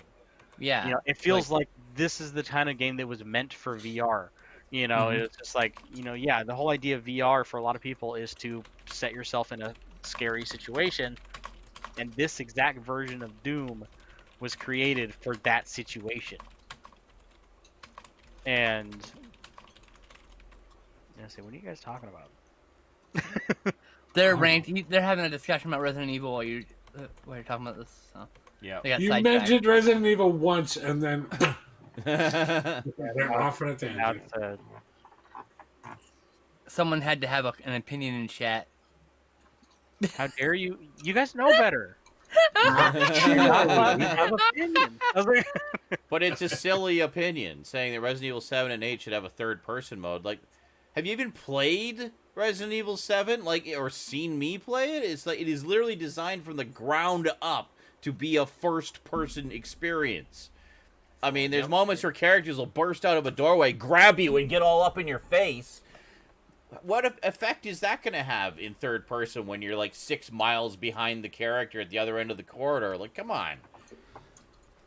I mean, if you want Apparently third person, there's like literally 15 Resident Evil games where you can play in third person Let us have our 2 first-person games. Well, especially in VR, yeah, and it's also designed for VR. So it needs to be first person. It is designed from the ground up in first person. I think it was like Literally, Like I think there literally, was yeah. like literally. I literally use that word wrong every day. I was like, Literally. Yeah. Literally. Now he's actually using it right this time. This Yes. time I just being I know silly. that's the joke that that's it's in the Literally. I am am Literally. it's the use of literally the word on I'm fire literate. right You're not now. literate. You guys are smart enough to know it's a dad joke. It's like, You know. You fucking know. That's Hey, right. it went to Buttville on your screen there. Sorry. what? So- How? It went to Buttville on your screen there. Buttville? Yeah, it said Buttville on the screen Yeah, that's there. one of the Oh, levels. I know what you're talking Character about. Gym Like, is what? Buttville. It's out I'm of in nowhere, man. Buttville? ADHD. Sure. ADHD happened. I went, ooh, Yeah, it has- Buttville, what? Okay. It has a room gym with a gun and it says "Welcome to Buttville." Okay. I like butts, so I see Buttsville. I'm like, I want to move there. I'll live there. Anyway, So yeah, Doom 3 VR edition. that's perfect for that. But yes, Yeah. I watched someone play that. I'm like, this would make a really good VR game, and here we are. Oh, I want to quickly mention while I'm doing the video game news. Sean, did you actually see some of the comments in Video Game Talk over the last 3 or 4 days? I'm going to say probably not. Not. Okay. What did I I? was What have I mostly missed? confused about. No, I was mostly confused about your post. How you got so super excited when you find out that Final Fantasy VII Remake was going to be on PlayStation Plus Oh as yeah, a free game for yes. March. Mm-hmm. I got it. Yeah. Yes. It's just you're like, holy fucking shit! Oh my god, or something like that. And I left the following comment. Oh no. I said, shows how much Sean pays attention when I do gaming news on SNL. Oh yeah. Yes, I'm sure you mentioned it, and I talked a good bit about the FF7 remake being free for PlayStation Plus, and I even mentioned how the PS Plus version doesn't qualify for the PS5 upgrade, which I remember you specifically chiming in on that and going, bummer. Oh, that was probably the only part I heard was like, you can't upgrade the PS4 version. Well, that's unfortunate. Anyway, back to porn. Wait till garbage is done with the news. Just like annoying buzzing sound in the background. I'm like, I'm so confused. He's so excited about that. I'm like, where was that enthusiasm when I was literally talking to him about it? Oh my god! They're eating people. Oh, sorry. So they're gonna eat me. So for those of you who also didn't pay attention, Final Fantasy VII Remake is free on PlayStation Plus right now for PlayStation Plus subscribers. It's just the standard edition, but it is the full game. You just don't get any of the bonus goodies with it. For about 5 minutes, I totally had the "why the fuck am I here" moment. Like, I talk about it, then literally, I think it was. Let's see, when did you post that? It was the 3rd. 3 days ago. Which day? 4 days ago. Yeah, Wednesday. Well, for me, it's Sunday, so yeah, 3 days ago. I feel like 6, yeah. So yeah, I would say about 4 days later. I was gonna chalk it up to just old man memory loss, but that's so okay. I did eventually get excited about that news when I discovered it.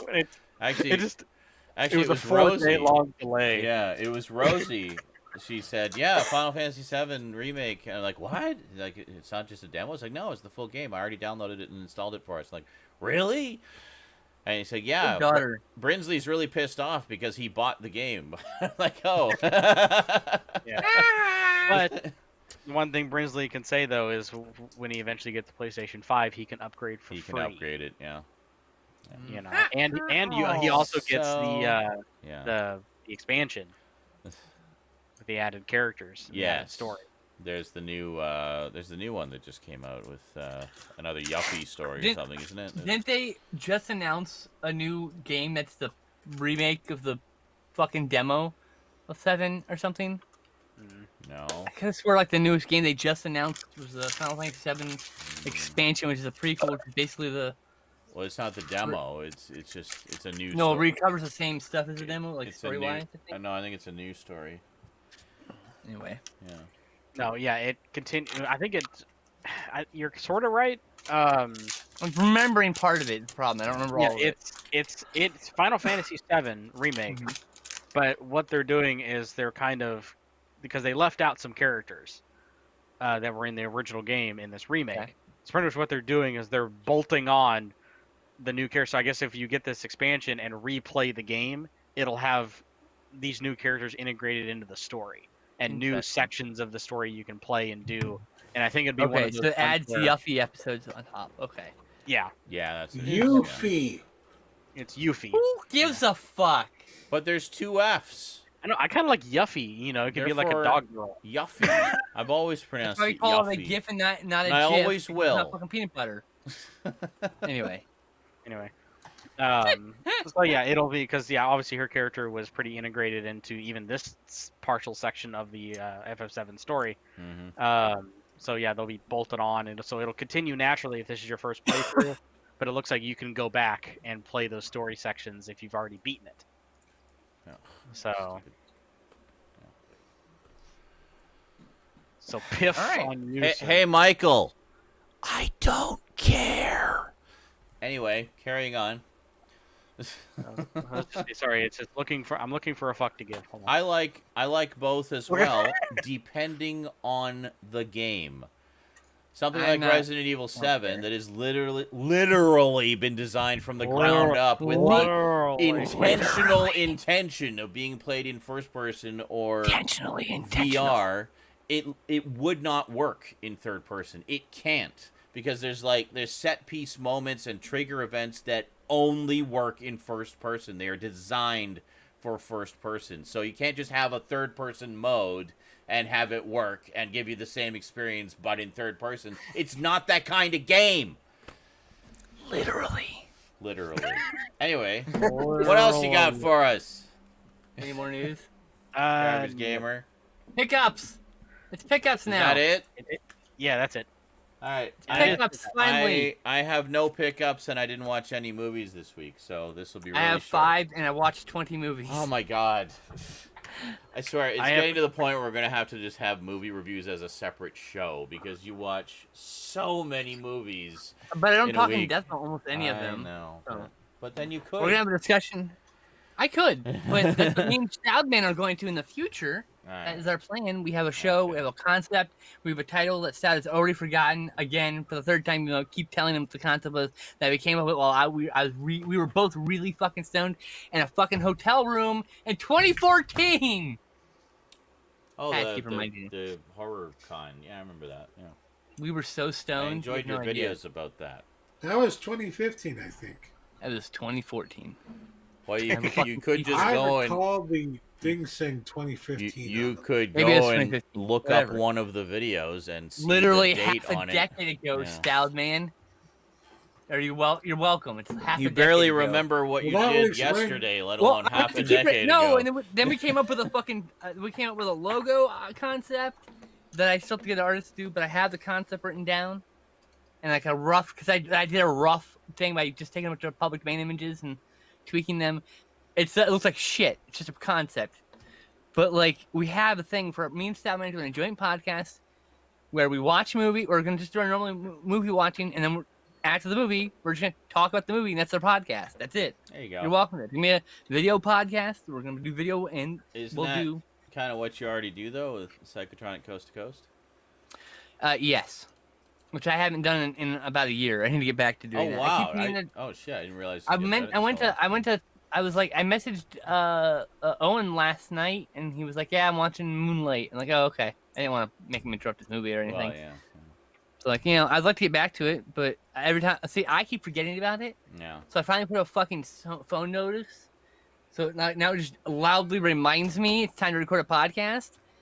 And so for the first week, I was like, "Oh yeah, you want to do a podcast?" And I was like, "Hey, well, I'm watching Moonlight." I'm like, "Okay." Before I even get a chance to ask, I asked what he was doing. So maybe next week we'll get a podcast in. We still need to watch Personal Space Invader 2, so we can finish that episode because it's two-part. There's 2 different movies.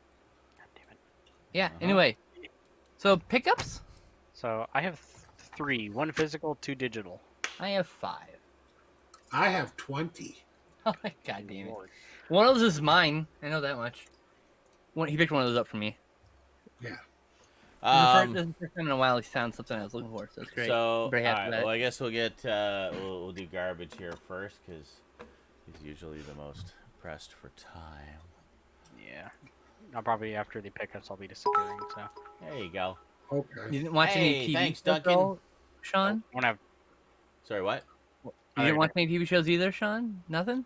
I watched a little bit of the Doctor Who documentaries that Jet Blast sent me. That's literally all I had time to watch this week. I've been And you didn't watch anything at all? Garbage?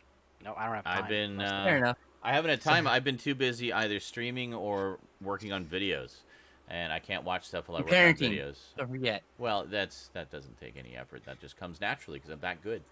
But Oh, Lord. but but yeah, no. I watched a couple of the Doctor Who documentaries on those DVDs that Jet Blast sent me, and that was it. Literally it. The rest of the time, I've just been working on YouTube videos and streaming and sleeping.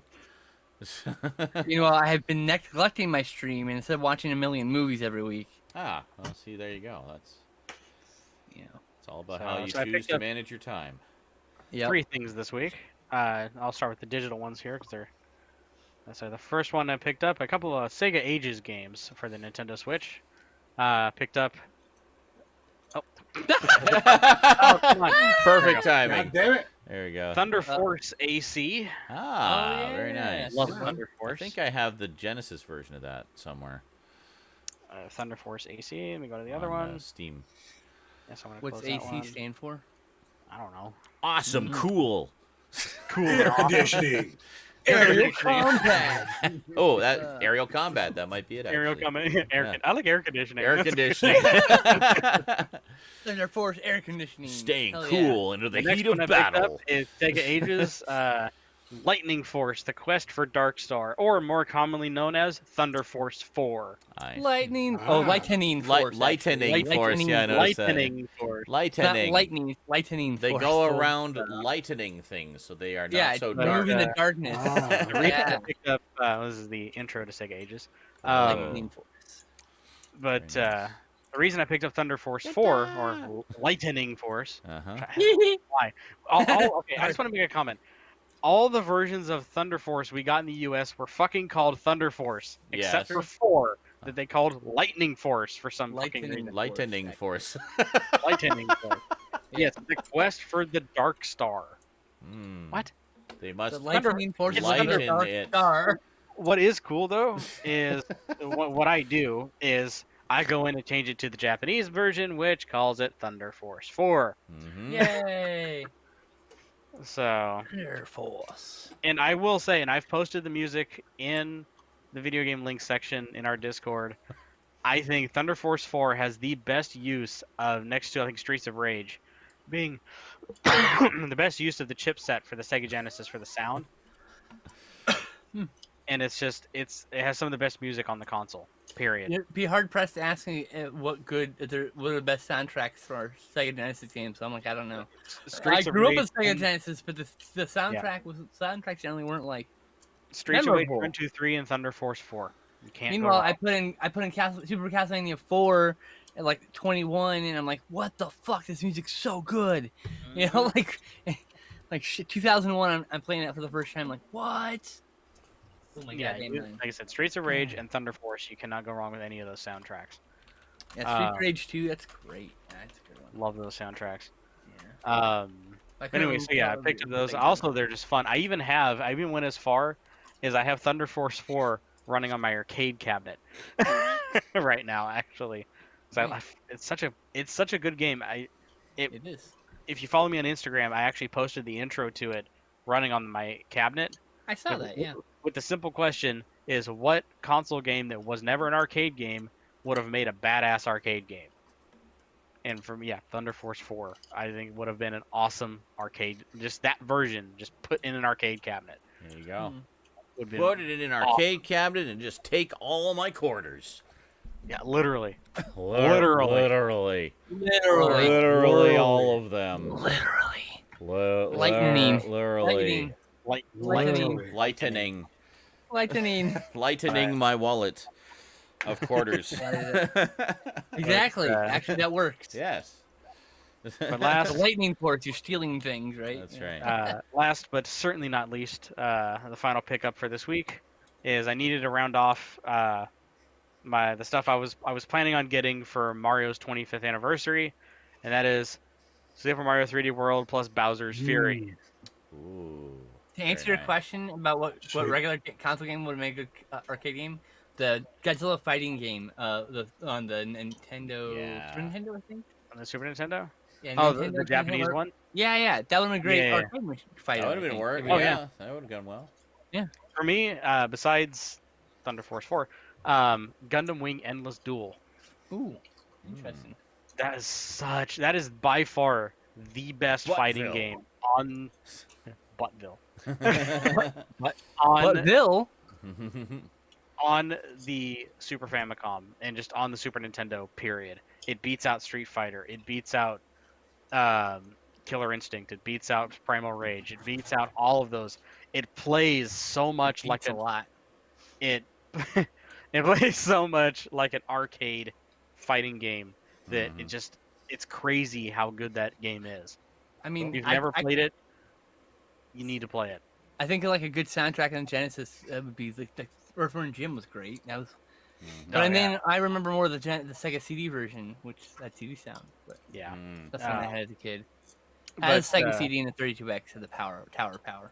to further convince people to play Gundam Wing Endless Duel, by the way, it is a fighting game that is totally based off of Gundam Wing Endless Waltz.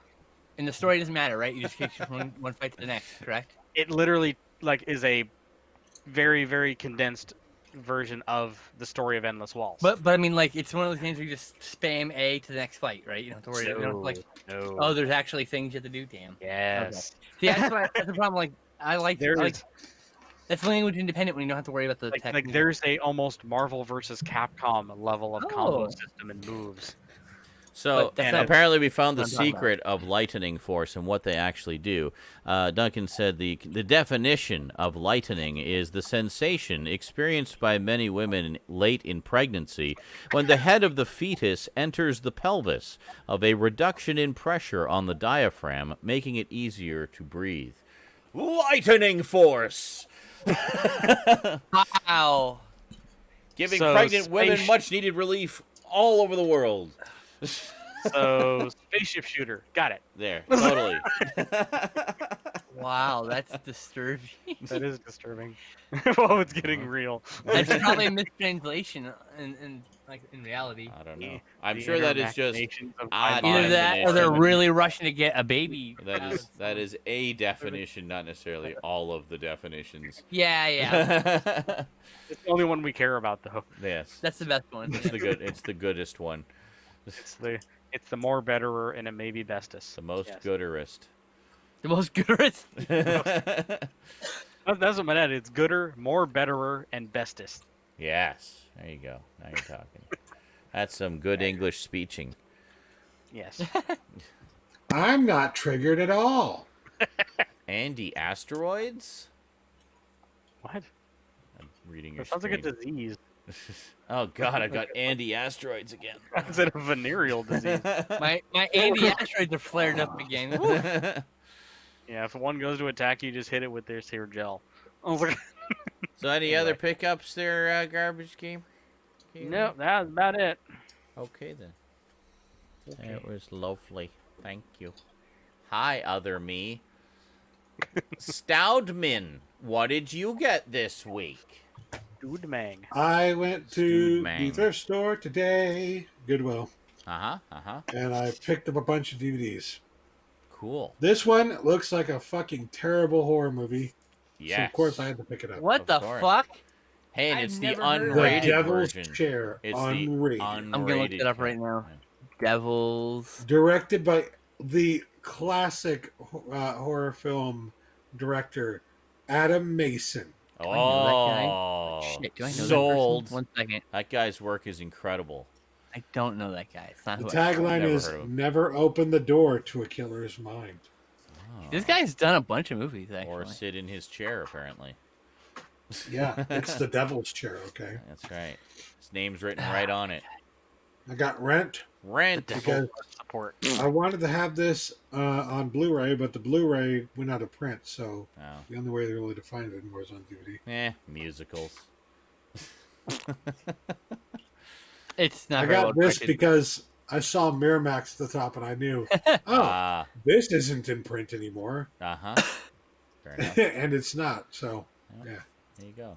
So at the very never least, saw it either. you can sell it at an exorbitant premium, like a scum-sucking scalper on Amazon. That's right. Oh man, the devil's chair is so rare it goes for a whole $8. Whoa! I don't know. That's getting too rich for me.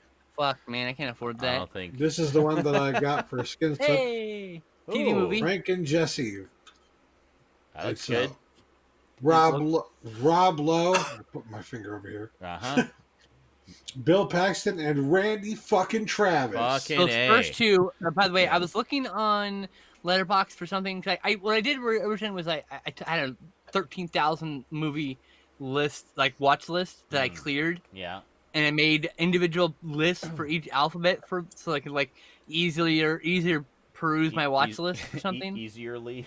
Because I can like I can roll a number and then Easier. go to that number and then like you know Easily what I mean. But like, I saw this movie was like directed by someone that I was looking at another movie through that was on my watch list, and I was like Bill Paxton, Rob Lowe, and a western. All right, that seems like a good. You know, Randy There's not- Travis, like one of the most popular country western artists at the time. Yeah. I just think about those charismatic people are playing Frank and Jesse.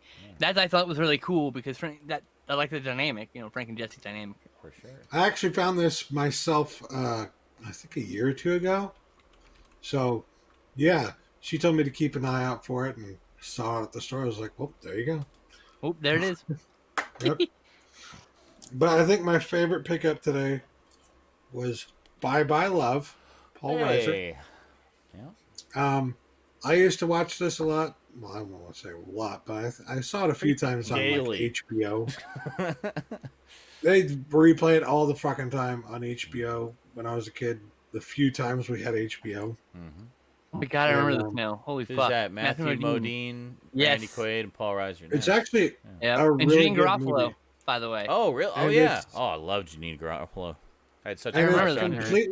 It's been out of Yeah. print for like a decade or more. So I saw this. I was like, yoink, mine now. There you go. Can you believe this I've is been going for a looking for it for a whopping while. $50? Like, wow. That is, for I an noticed Amazon. that's an old Blockbuster rental, too. It had the Blockbuster. Yeah. So double collector's item. Thoroughly Modern Millie. Because I haven't seen this before. So I was like, Julie okay, Andrews and Saw Mary that in high Tyler school. Moore and Carol Yeah. Channing. That's a hell of a cast. The movie that inspired the Tony award-winning Broadway sensation. There you go. I knew it was related to, whatchamacallit, the, I just blanked on Broadway the other one. Show. No. What is that Broadway show? Fuck. Thoroughly Modern Millie. Not Hello No. Dolly. No. It's My one of those. it's something about the British lady coming to America and becoming an American or whatever. Fuck, what is it called? mm, Oh, Jesus Christ. Anyway, I saw both of those in high school actually, part of our drama class. Okay. and then Yeah. Heidi starring John Wayne. Very nice. Not I a got it. Western. Yeah, I got it mainly because it's not a Western and because it's the restored and remastered version with all these special features on it. Oh. Remember when DVDs used to have like a boatload of special features? Oh, I remember back in the day, I would just I buy know. any movie that had a double disc set because it means the second disc was loaded with special features. I had tons of movies I just bought because there were 2 disc sets. I was like, oh, that's kind of cool. And you got another Island one. in the Sky. Another Same one. Yeah. collection. Very nice. Very nice. And then- Very nice. Probably my second favorite find. Alice doesn't live here anymore. Ah, yes. It's Chris Christopherson. That is That name alone sold me on it. It's like, oh yeah, that I get this. is a great movie, and yeah, Never seen it. it's wonderful. Oh, another thing I didn't know about this. Mm-hmm. This was directed by Martin Scorsese. I just looked at the back. Mm-hmm. Oh, it's a Martin Scorsese movie. I'm glad I got it. Was that the one that was the inspiration for the long-running sitcom Alice? That's the one you said was the inspiration for I have to Alice. double check that because I thought it was a different. I might be thinking of a similarly titled one. But the last thing I got today was Louis L'Amour's The Sackets. It's a similar situation to Jess. Got Sam Elliott, Tom Selleck, and Jeff Osterhage. I don't know that guy. I told him to keep an eye out for a copy of that for me too in the future because that looks But, good. you know, It is. you got some really well-known actors in it, so I was like, yeah, I'm gonna get that. That is the film that inspired the sitcom Alice. Only one or two of the actors from the film carried over to the series, but great series as well. By the way, it's one of the all-time great sitcoms of the '70s about just regular folks trying to make a living and get by in modern times. But yeah, good stuff. I didn't realize it was Martin Scorsese who directed the original. I remember the original was really good. Yeah. Got Tales of the Uncanny. Yes, the limited edition with all 3 movies, right? That's not available anymore. Oh, Anyways, $15, sweet. Yeah. which has it has Tales of the Uncanny, Eerie Tales, and Unusual Tales. So Yes. 2 free movies Yep. plus Yeah, the documentary. There's just one movie you didn't get. Yeah. Yeah. The Histories, something or other. It's Phantasmal the or Edgar, something like it's the Edgar Allan Poe one. Edgar Allan Poe's right. Master of Master of Horror, Horror, right. or I think it's something like that. Yeah. that. That's right. The Chef, the Actor, and the Scoundrel, Oh, because it looks like a weird western that We can looks wa- good. set in Available. in China. Samurai-esque. We're probably watching that. I watched and loved The Good, the Bad, the Weird, which Okay. is, I think, it's a similar movie to a style movie to what this And the is. Weird West also. Yeah.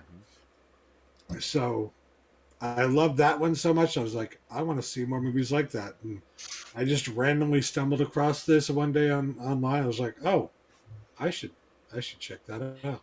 Weird West is, by the way, if anyone doesn't know, anything that skewers, not skewers, but skews Yes. the conventions of the horror genre.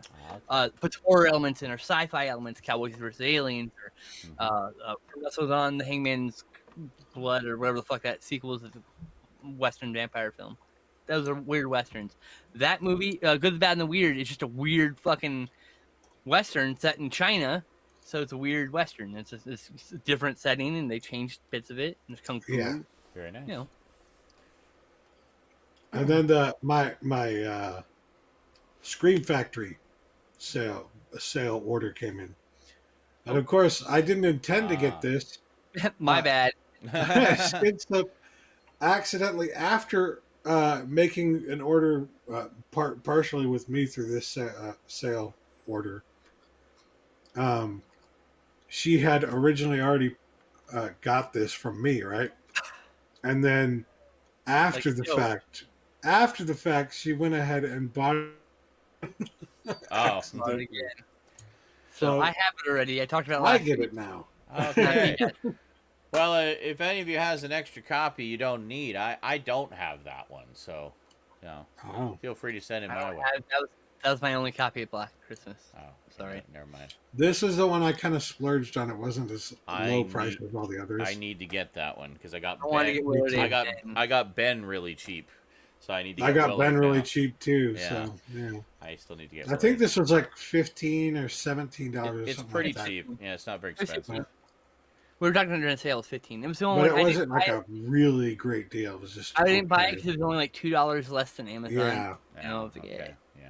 I I should got it because I was like, you know Oh, what? I did Fuck get it. I Black need Christmas. this movie. Yeah, I want to get that so I can watch Ben because I refuse to watch Ben before I watch Willard, and I also really want to get the Crispin Glover remake, which is supposed to be really good. part that eats me up is like I accidentally got Bad Dreams Visiting Hours again, and so like there's Oh. two titles I could have gotten rid of both. I could have gotten Ben and Willard in that sale, and another title, and then Yeah. and there have been no new spot. Like fuck, Son of a bitch! I know. Those are the two expensive titles for my order too. Hey, love The Town, the Dreaded Sundown. Oh, we can watch The Evictors now because it's the second Yeah. disc on DVD. I may have possibly ordered that with my Amazon gift card this month. Really? Maybe. Oh, it's one of my Yeah. favorite proto slashers. Oh my Yeah. god! Speaking of Black It's Christmas, one I've been wanting to see for quite a while, and it was going for a good price. So, and I had the gift card. So, Skinslip and I recently watched this. I want to say Last year. last year. Yeah, Yep. like a few. I had an months ago. inching to watch it, so we watched it in I want to say April. it was the fact it had that second film included as a bonus that really sold me on it. I was trying to decide on what I wanted to get, and I was just like, that's a good price. Second For for two Victor's movies. has its own standalone Blu-ray, by the way, but it's for free there, so I could check it out first. And then I hear it's, but I kind of like movies, so we'll see. Really, got to decide for yourself. Exactly, And and I then- love the cover of it. So I'm Yeah. like, all right. They had a bunch of these older movies that were like $6.78 on, Hey, this is what I did.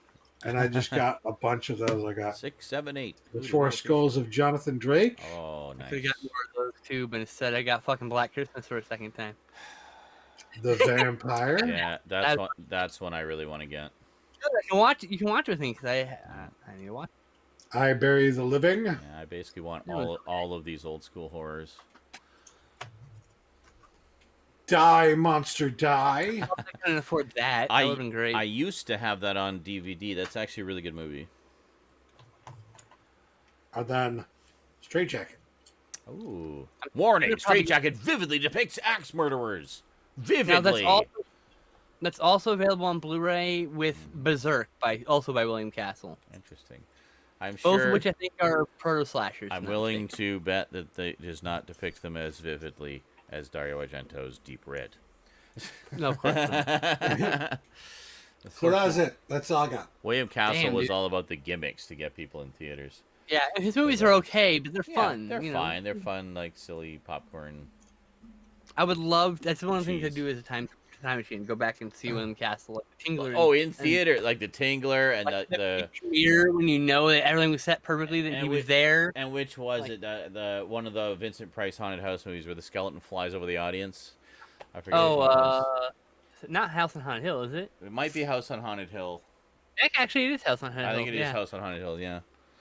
But I would love to go there because he was there at the premiere. So Yeah. I know what William Castle looks like. I would go see the movie, watch somebody get scared in the audience by the Tingler or whatever, Yeah. and go out and shake his hand and thank him for the experience. And It's like, yeah, that'd be amazing. And There you go. That's all. that'd be your big time travel experience. That's the experience right there. I have to wear rubber gloves because you can't actually physically touch them. Well, that's true. Yeah. Don't want to Anyway, step on the butterfly, as it were.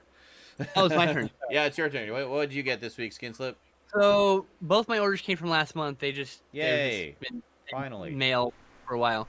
So Unbelievable. Oh my every God. month. Really, This Jail? guy says he's a Star Wars fan, but Really, he JL? doesn't even have the Okay, Ewok you can movies. interrupt me. Don't Those interrupt are the best Skinslip. ones. How can you call yourself a real I'm okay, Star whatever. Wars I gotta get fan another water, one if second. you don't Alright, have right the here. original Ewok movies? I was gonna say, that's one of the reasons I really liked Matinee.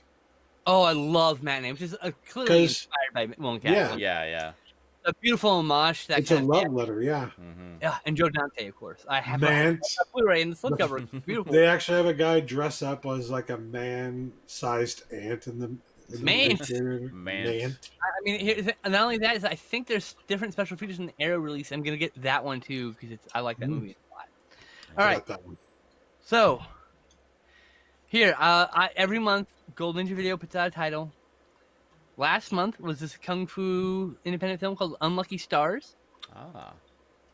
and I ordered it like first thing, and I got number 41 at 500. They're up to 500 now. They went from 300 to 500 at some Oh, point. nice. So they're getting more people. Yeah, they're getting very popular. That's good. Justin, I'm sure Justin's getting a little worried, like, oh boy, Yeah. a lot of orders now. They have a new title called The Other Side of Gary Graver. Gary Graver was a cinematographer for a lot of for a bunch of for Other Side of the Wind. In case you're curious, the Oh, yeah. Citizen Kane, what's his fucking name? Orson Orson Welles. Welles? Film. Jesus Yeah. Christ. Yeah, and he did a bunch of other things, including like I think Steven Spielberg film or two. But anyway, Okay. he did his own films, and so the collection is like the only time his film's been released on home video or whatever. It's like from his Wow. Okay. and like it's got a bunch of short film stuff that's never been released before. That sounds So like honest, something I'd be interested in. Yeah. I ordered it, Yeah. but so yeah, got this. This is great. Now I have all the titles. 'Cause I also picked up the not limited edition Impossible Horror, which is Justin DeClo's film. He's the guy who does. He's the guy who runs Golden Ninja Video. Nice. I didn't know he also did his own films. I thought he was need just to a see film fan. Oh Yeah. no, he's a filmmaker. And Nice. I knew that. Me and Owen for the podcast covered this film, Teddy Ooh. Bomb, which is a wild slapstick gore kung fu film Nice. on like fucking camcorder, but there's like so much heart. This is like the movie Upgrade is basically a big budget version of this movie. Okay. Instead of a chip, instead of a microchip, it's a fucking teddy bear. Okay. You need to see this movie. This comes with the highest ratings. This is a 10 out of 10. I enjoyed the fuck out of this fucking movie. It is not a slick production. It is just kids enjoying themselves, like young kids being like 21 year olds. Yeah. Kids to an old fart like me. Yeah. So good. This is so good. So now caught up on Golden Ninja videos. Now I'm down to. I went from spending $50 a month on Golden Ninja videos trying to catch up on them, to now I just have to buy the new title every month for $20. So like it's like a subscription to me now. I put it my it's part of my bills. I actually put it part of my bills. $20. I think they have a subscription service now too, don't they? They're not. It ends this month. Oh, it's not recurring. Okay. Title, and then they're not redoing it. You said it didn't. Really? It would probably cost more than he expected. Okay. Lost more than. Oh, okay. Fair enough. And this got stuck in mail in Texas throughout that snowstorm and everything. So, the Hammer Films collection. Hey! Yay! One of these years I'll get that. I know, right? You can see I added another shelf for my watch. My watch shelf. These are the box sets I haven't watched yet. That's it. That was everything. Excellent. Good stuff. Here. So, yeah, I didn't watch much. I just watched a couple of the documentaries on this set that Jet Blast sent me, The Doctors. This is basically of a series called Mythmakers, which was released, which originally started back in the mid-'80s, and was all about, it was basically sit-down one-on-one interviews with stars and, principal crew and such that had worked on Doctor Who. So they recently re-released a bunch of them in these DVD compilations, which have 6 episodes of Mythmakers, and they're themed. So it's like these are all the ones about stuff from the first Doctor's era. These are all ones from the second Doctor's era. These are ones from the third Doctor's era. And each one of these has like 6 of these hour-long sit-down interviews. Used to have to buy them on VHS, an episode at a time, for about $20-$30 a pop.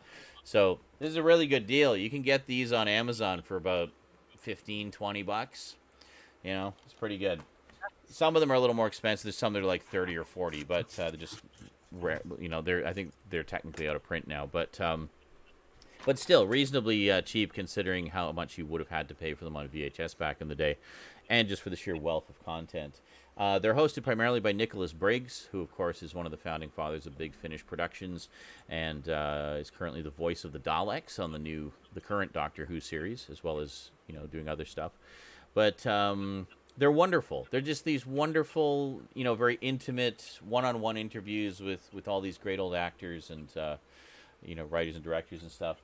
So they put out 13 volumes of compilations of these. There's also one of Blake 7, a bunch of the cast from Blake 7, so another like 7 episodes of Mythmakers on that one. So technically 14 DVDs of old Mythmakers episodes.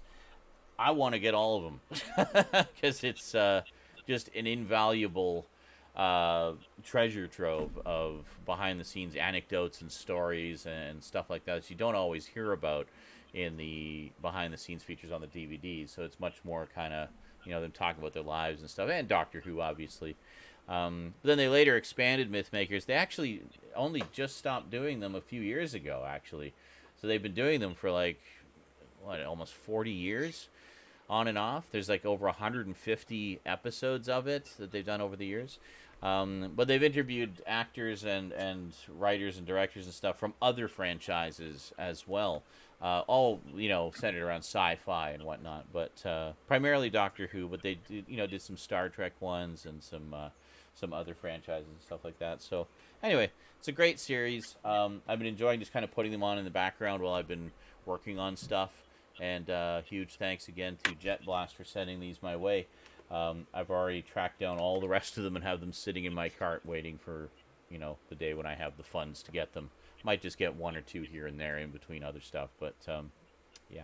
And that's what I watched. So I watched the first two on this disc, which was it's basically a tribute to William Hartnell, where everybody just kind of shared stories about him. His granddaughter wrote like a biography about him, and she shared a lot of information, a lot of stuff you'd never heard about before.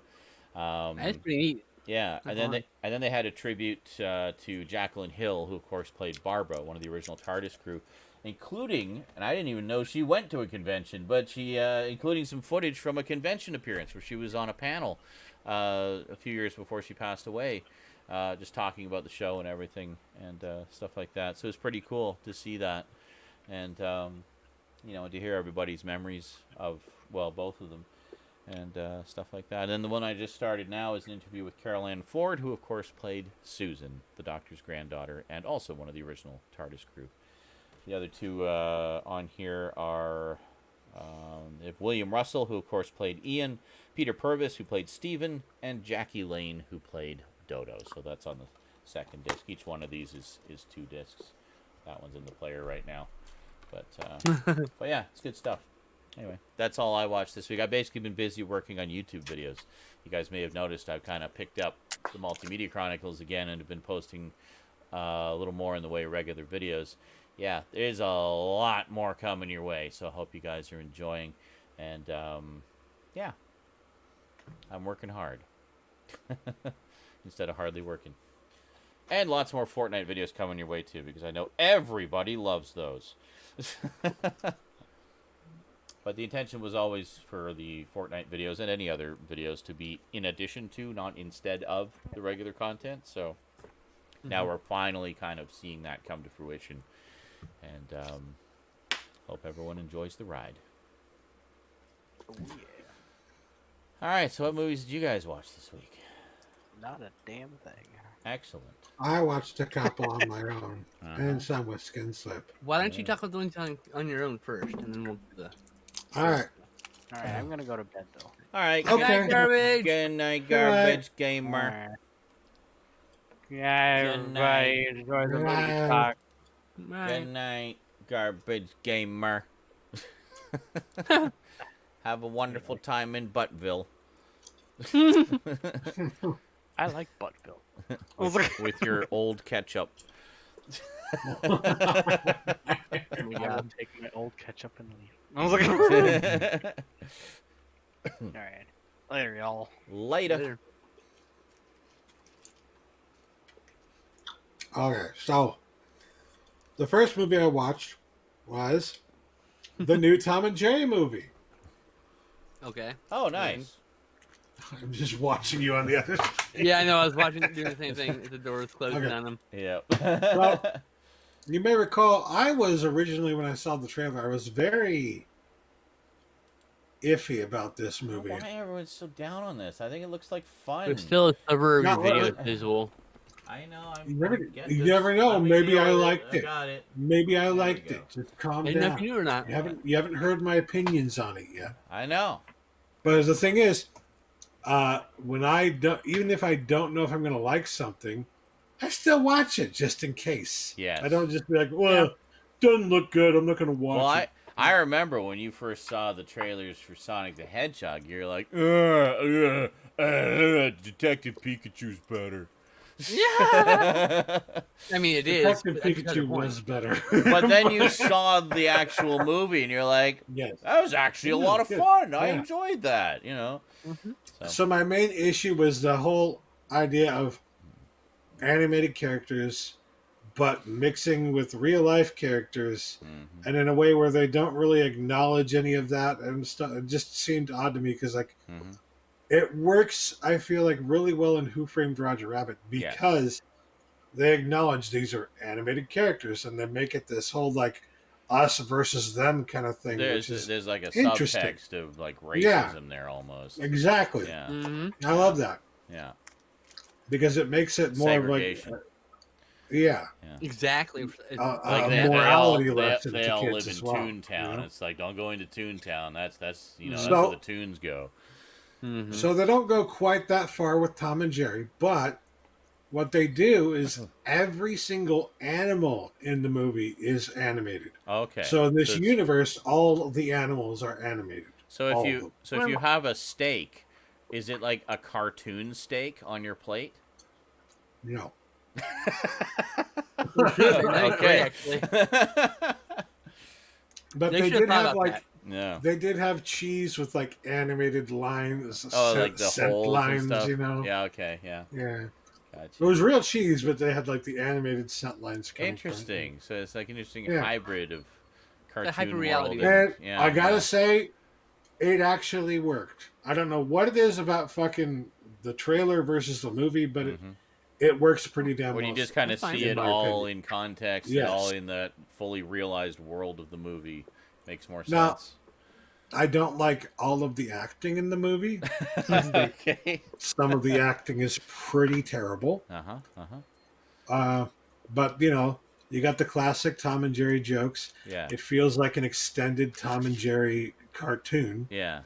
and it really some of those earlier, like mid '90s. There were a couple of Tom and Jerry animated movies that came out in the mid '90s, right? I've got And some of most those were them. actually really good. Yeah, I've right? got a pile of them. Frank sent me almost Yeah, the some of whole those earlier damn ones are history actually of really Tom good. and Jerry. And that's what this reminded me of, was those earlier '90s Tom and Jerry movies based on the original Okay. Tom and Jerry cartoons. So I need to sit down I and watch liked all it. those. I would say it's like a 7 out of 10. It's nothing amazing. That's That's pretty pretty good. good, though. Yeah. If But you it's can better than find it for average. like $5 to That's fine. $10, go for it. Well, But- see, I mean, for me, the thing that I liked about what I saw in the trailer is, yeah, it's this weird hyper reality thing, but for me, it was more just about, does it feel like Tom and Jerry? You know, does it have It like the does. classic kind of mayhem that you expect from a Tom and Jerry cartoon? And it looked like it did. So I was like, It does. I'm down for that. I want to see that. My only you my know? only gripe was that I don't like the CGI as presented as 2D animation effect. Yeah. It presented in the movie. I don't like the way they did it in the film. I've seen I it. don't know. You've seen it done in other things like South Park and Family Guy and shit, but like it's not the same thing. Ugh, I don't know. I was still gonna see it. Apparently, it's 7 out of 10, so I'll probably Yeah. like it. just belching all over the place. Me and So Stout have gassy. All really over the similar place. tastes, so Yeah. if Stout likes it, I'm probably gonna like You'll it. probably enjoy it. Yeah. Yeah, it's not bad. It's just nothing I'll probably buy amazing, it and but split it with my dad. He'll take the it's digital copy. fine. Yeah. It's serviceable. I would buy it, you know. Anyways, the next thing I watched was reach back here. A Beautiful Day in the Neighborhood, That's what I Oh, really need boy. to see. which made me cry like a baby. Awesome. And I'm not kidding. I definitely want to see it. This movie will destroy you, Excellent. especially you I two. hope so. Especially you two. Excellent. counting on it. Hurt me, movie. Hurt me. Hurt me, Like, baby. Do hurt your me. worst. I really just want to give a trigger warning to people, though. Yeah. In regards to this, like, be sure you're ready. If you have ever had any issues with your parents, be sure you are fucking ready for this. Lovely. Yeah. Be sure Okay. you are in the right Okay. frame of mind. All right. It's a good healing movie. It's a good, like, obviously, Mr. Rogers, but and so it's not gonna like make you feel absolutely terrible. It's good tears. It's productive tears. Okay. But it's really It's a good hurt. it's going to hurt you. Yes, Yeah. Mr. Rogers is going to make Yeah, I you think feel it's in on ways one of that the you never streamings. imagined. It's on one of the And- streaming services. I'll probably just watch it there. I'll buy it eventually. And Tom Hanks as Mr. Rogers. I mean, he doesn't sound exactly like him, Yeah. but it's Tom Hanks. He's just too good. It doesn't matter that it doesn't sound exactly like him. He just It doesn't have to be exactly like Mr. him. Rogers. No, it It's Yeah, not an impression. He's acting. yeah, You know, exactly. it's more than just a fucking tone in your voice. It's He does how a he plays the character. fantastic job. It looks like he does a good job. So And now the last one I watched by myself is one that I know both of you are going to absolutely adore and should get as soon as fucking possible. okay, And that is Underwater, starring Kristen Stewart. yeah, it's on my list to get. Yeah. That fucking movie was really good. For a long time, as I was watching it, I'm like, this is just kind of a 7 out of 10. It's good, but it's a 7 out of 10. And then there comes a moment in the movie where something happens that full fucking star, 8 out of 10 now. I just immediately gave it another full fucking star. Well, we were watching. We were watching Bad Moon, and I was like, if this happens here, I'm taking a full fucking star from this movie. I remember that same thing. Anyway, sorry. So yes, Underwater, fan fucking tastic horror movie in the same vein as Deep Star 6 and I heard a lot of comparisons to Alien with that one. oh, abso-fucking-lutely. Yeah. There are clear references to Alien. Yeah. I mean, But I'm interested. it's also already. its own movie. Oh, in yeah, a lot so of am I. ways, separate from that. I heard a lot of rave reviews from people whose opinions I trust, so that It's made really me good. interested. I personally only gave it an 8 out of 10. I think you Only guys an are going to 8. give it like a Only 9 an or 8 out of 10. 10. I You think guys I'm are gonna give it a fucking 9. love this So movie. Wow. Okay. I mean, I would say no. it also has elements, maybe not of like Event Horizon, but it definitely kind of almost has the feel of Event Horizon with some of the darkness behind it. But Yeah. yes, it's a very Cool. very good movie. Definitely, Aliens is a great way to describe it. Yeah. Yes. Alien underwater. but people were also Which sounds saying, awesome when you saying like, that's yes, actually great, you get that vibe from it, but it's also its own thing. So, Yeah. Yeah, I have a list here on Letterboxd called. Oops, I'm gonna butcher this name. I think thalassophobia, which is the fear of deep underwater. Oh yeah, And yeah. it's literally a list of all the underwater bases, scientific underwater bases in cinema. Oh, That's what I'm starting to build. That. It's what's like one of my interesting favorite is tropes. that for all the movies that have that trope, I don't think there are any actual underwater bases. I don't think there ever have been any. There have been like underwater research things, yeah. Like It's on not- the Not like sea nothing like in the floor? movies. Nothing yeah. like in the movies. No, Exactly. you have to dive down. You're wearing oxygen while you're down there. But they had underwater things. Like it's based on a concept of space, basically. Same concept as having a space station, right? That's where probably the idea really boils down to. But it's one of my favorite little tropes in movies. It's just I really like the fucking underwater basin movies. Anyway, so that was all you watched, right? Yep. I watched with my friends Angie and Chloe, Night of the Living Dead 1990. I still need to get that. I've never seen it. Oh man, I actually like this more than the original. I've heard that from a few people. So, this film is directed by Tom Savini and written. It's a rewrite of the original script by George Romero. So he rewrote his script to fit a more 90s contemporary feel of movie. And so Barbara goes from a screaming mess who just fucking disappears midway through the second act to a strong female character who is just, oh my god, I wanted to be here when I was a kid. And isn't it Patricia Tallman as Yes. her? Yeah. And it's so good. She played, I know her mainly from Babylon 5, where she played Lita Alexander, and I loved her character in that. Just love her as an actress. Yeah, who is one of them? Tony Todd plays what's his name? Ben, thank you. Oh, really? Tony Todd as Ben? That's and wow. Tom Towles plays Harry Cooper. But let me tell you, Tom Towles is an amazing character actor. And you're watching this movie and you fucking hate him. You hate him. You hate him so bad. You're supposed to hate that character. Okay, you hate him in the original too. You know how? Yes, but this is you definitely hate him more here. Yeah. You hate him more here. Okay. Do you know who Franklin is from Texas Chainsaw Massacre? The guy in the wheelchair, the most annoying Oh character. yeah, of course. Okay, everyone hates that character. You know what?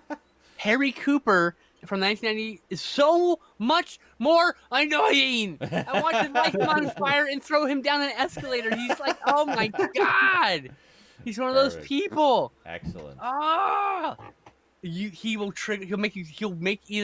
You'll either go, oh, this is amazing, or your blood will boil. Like I watch it and I literally squirm. Whoa. He's one of those people who just frustrates me in real life. Excellent. Yeah, I definitely need to get on that. Me and Stud watched Bad Moon, which is based on a book called Thor, which is a werewolf book from the perspective of a dog. I just got that movie. You did. I'll just say, be wary of what you say, because I deliberately did not read a damn thing about it, and I'm going in completely cold. The first 10 minutes is the fucking coolest part of the movie, in my opinion. Okay. Not that it's a bad thing, but like the fucking first 10 minutes, like an 8 out of 10. Holy shit, that was great. The rest of the movie is a 7 out of 10. It brings it back down again. Yes. There are some cheesy, almost annoying elements to it. I'm going really on the nose. nose. It's like there's like literally the main character reads a book, like it's not really, it's like a book title, and then like doesn't guess who the fucking werewolf is. I'm like, Okay. you were right fucking there. You read it in this fucking thing. You saw the equipment. You saw all the fucking strings, the fucking shackles, the everything. How did you not know? Anyway, it's one of those moments. Like, how you have to be the most fucking dense person to not pick up on what was going on. You as a viewer are kind of slightly annoyed at literally how over the head the movie beats you with this plot. Like you're not gonna guess it immediately. But other than that one annoying thing, that's actually deducted at half a star. Wow. Half a star. Just for characters being dumb. Just because it was on the nose with a lot of the stuff. Oh, okay. It's supposed to be subtext, but it's just like, hey, here's subtext. Like that's Hey, great. look at the racism over there. Did you see that racism? Precisely like that. Precisely like that. It's like it's a Wow. little, I think, heavy-handed is what I describe it. Heavy-handed. Yeah, that's good. But it's not a bad movie. It's actually one of the better. I've heard it's really good. That's why I grabbed it, and I was just kind of on a werewolf kick this past Halloween, getting I still one that gave it didn't have 7 out it. of 10. 7 out of 10. Really good. I'm gonna buy this eventually. It would be like if you were watching a vampire movie and somebody cracked a fucking joke. Man, that guy's really sucking you dry. About, like, money or something, right? Yeah. Okay, Only fucking 50 times in the fucking movie they make fucking not that jokes like like that. 4 or 5 times. It Oh my feels god, like 50. stop! 4 or 5 times. 2 minutes and stab like, what the fuck? So basically, what you're saying is it's a werewolf movie full of dad jokes masquerading as heavy-handed subtext. Got it. Next, me and Stoudman watched The Astrologer because I had to watch it again. Oh, okay. Stoud, what are your thoughts on this movie? Oh, that's the one. Yeah, I know the one you're talking about. The one that your So- Holy Grail movie. Yeah, I For the way spent $5,000 on the name. for the way that it was described to me, the knowing that, like, okay, these aren't like actors, knowing that this Don't guy act. who made this movie was kind of out there. I'm just like trying to compare it to other examples I can think of where, like, I would say a people legend just con man. All right, we'll put it that way. yeah, people just made these fucking movies and they had no idea what they were doing, and they just wanted to make a movie. Thought Yeah. he was doing this. And to hear also, like, the description of the movie itself, it's like, this doesn't sound like it's going to be good at all. But then you watch it, it's actually competently shot, and the acting isn't terrible for the most part. It's like actually, the main guy, the guy who made the movie, is what I would say is like the worst actor in the movie. The Quite writer, frankly. the director, Quite frankly. the producer, same guy, and the main actor. Yeah. His name is Craig Yeah. Dent. He was so And embarrassed by this movie. He's the worst actor in the movie. He destroyed all the prints of this, Oh wow. except for one that somehow made it into a pile of porn films and was rescued by AGFA, I believe. Wow. And then there's rights issues because it uses Procol Harum's music unlicensed, and then it's got a weird licensing issue with Moody Blues because it uses their songs that they did license, but they licensed it in a weird contract anyway. So they can never be released. So I was desperately trying to find this movie. Mm-hmm. I remember last week I mentioned I had I was trying to get like a Drive House employee to give me a copy. Like I was trying to get like literally anybody I can get a copy from, and anyway, I had to experience this. Stoudman had to see this weird movie. It's really meta in the second half. It's what I liked about it the most was like just the guerrilla filmmaking aspect of it. I love guerrilla filmmaking. Yeah. not a single fucking permit in this movie, I guarantee you. Yeah. I love it when they just do shit and they don't care about whether or not it's legal. Like, fuck yeah. Fuck the system. Make your fucking movie the way you want it to be. And fuck everybody who doesn't want it. That reminds me of one that I showed you a while back, Stout, Reflections of Evil. Which you probably don't remember because it was so long ago. But that was another one where it was basically an independent film, and they went and had to do... There was a scene in the script where they had to film at an amusement park. So they went to Disneyland and just filmed there without permits. Tomorrowland. Yeah. Not Tomorrowland. It's Escaping Tomorrow, so it's called. Huh? Escape from Tomorrow. No. It's the one they shot in He's talking about another one. No, I'm talking about Reflections of Evil. Oh, there's a movie called Escape from Tomorrow that was shot illegally in Disneyland. Yeah, no, this is the same kind of idea. It wasn't the whole movie, but I mean they filmed a lot of it on location, and all the locations they basically didn't have permission. But it was very very much guerrilla filmmaking. Also, really good movie and one of my favorite sort of low budget independent films. Nice. Stumbled across it in the horror bin at one of the local places, and then went down this rabbit hole of the filmmaker and how he had tried to get this movie distributed, and he was trying to get it noticed so that it would get properly distributed. So he was sending DVDs of the movie to every celebrity whose home address he could find.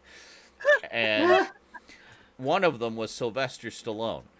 And Sylvester Stallone responded very angrily back, I don't want to see this movie, stop sending this to me. So Sylvester Stallone's son thought it was hilarious that his father was getting so annoyed with sending him this DVD. So he helped the guy to he just kept putting copies of the DVD on the shelf and in all these places where to discover it. I want to see this movie again anywhere. Everywhere he goes, there he is.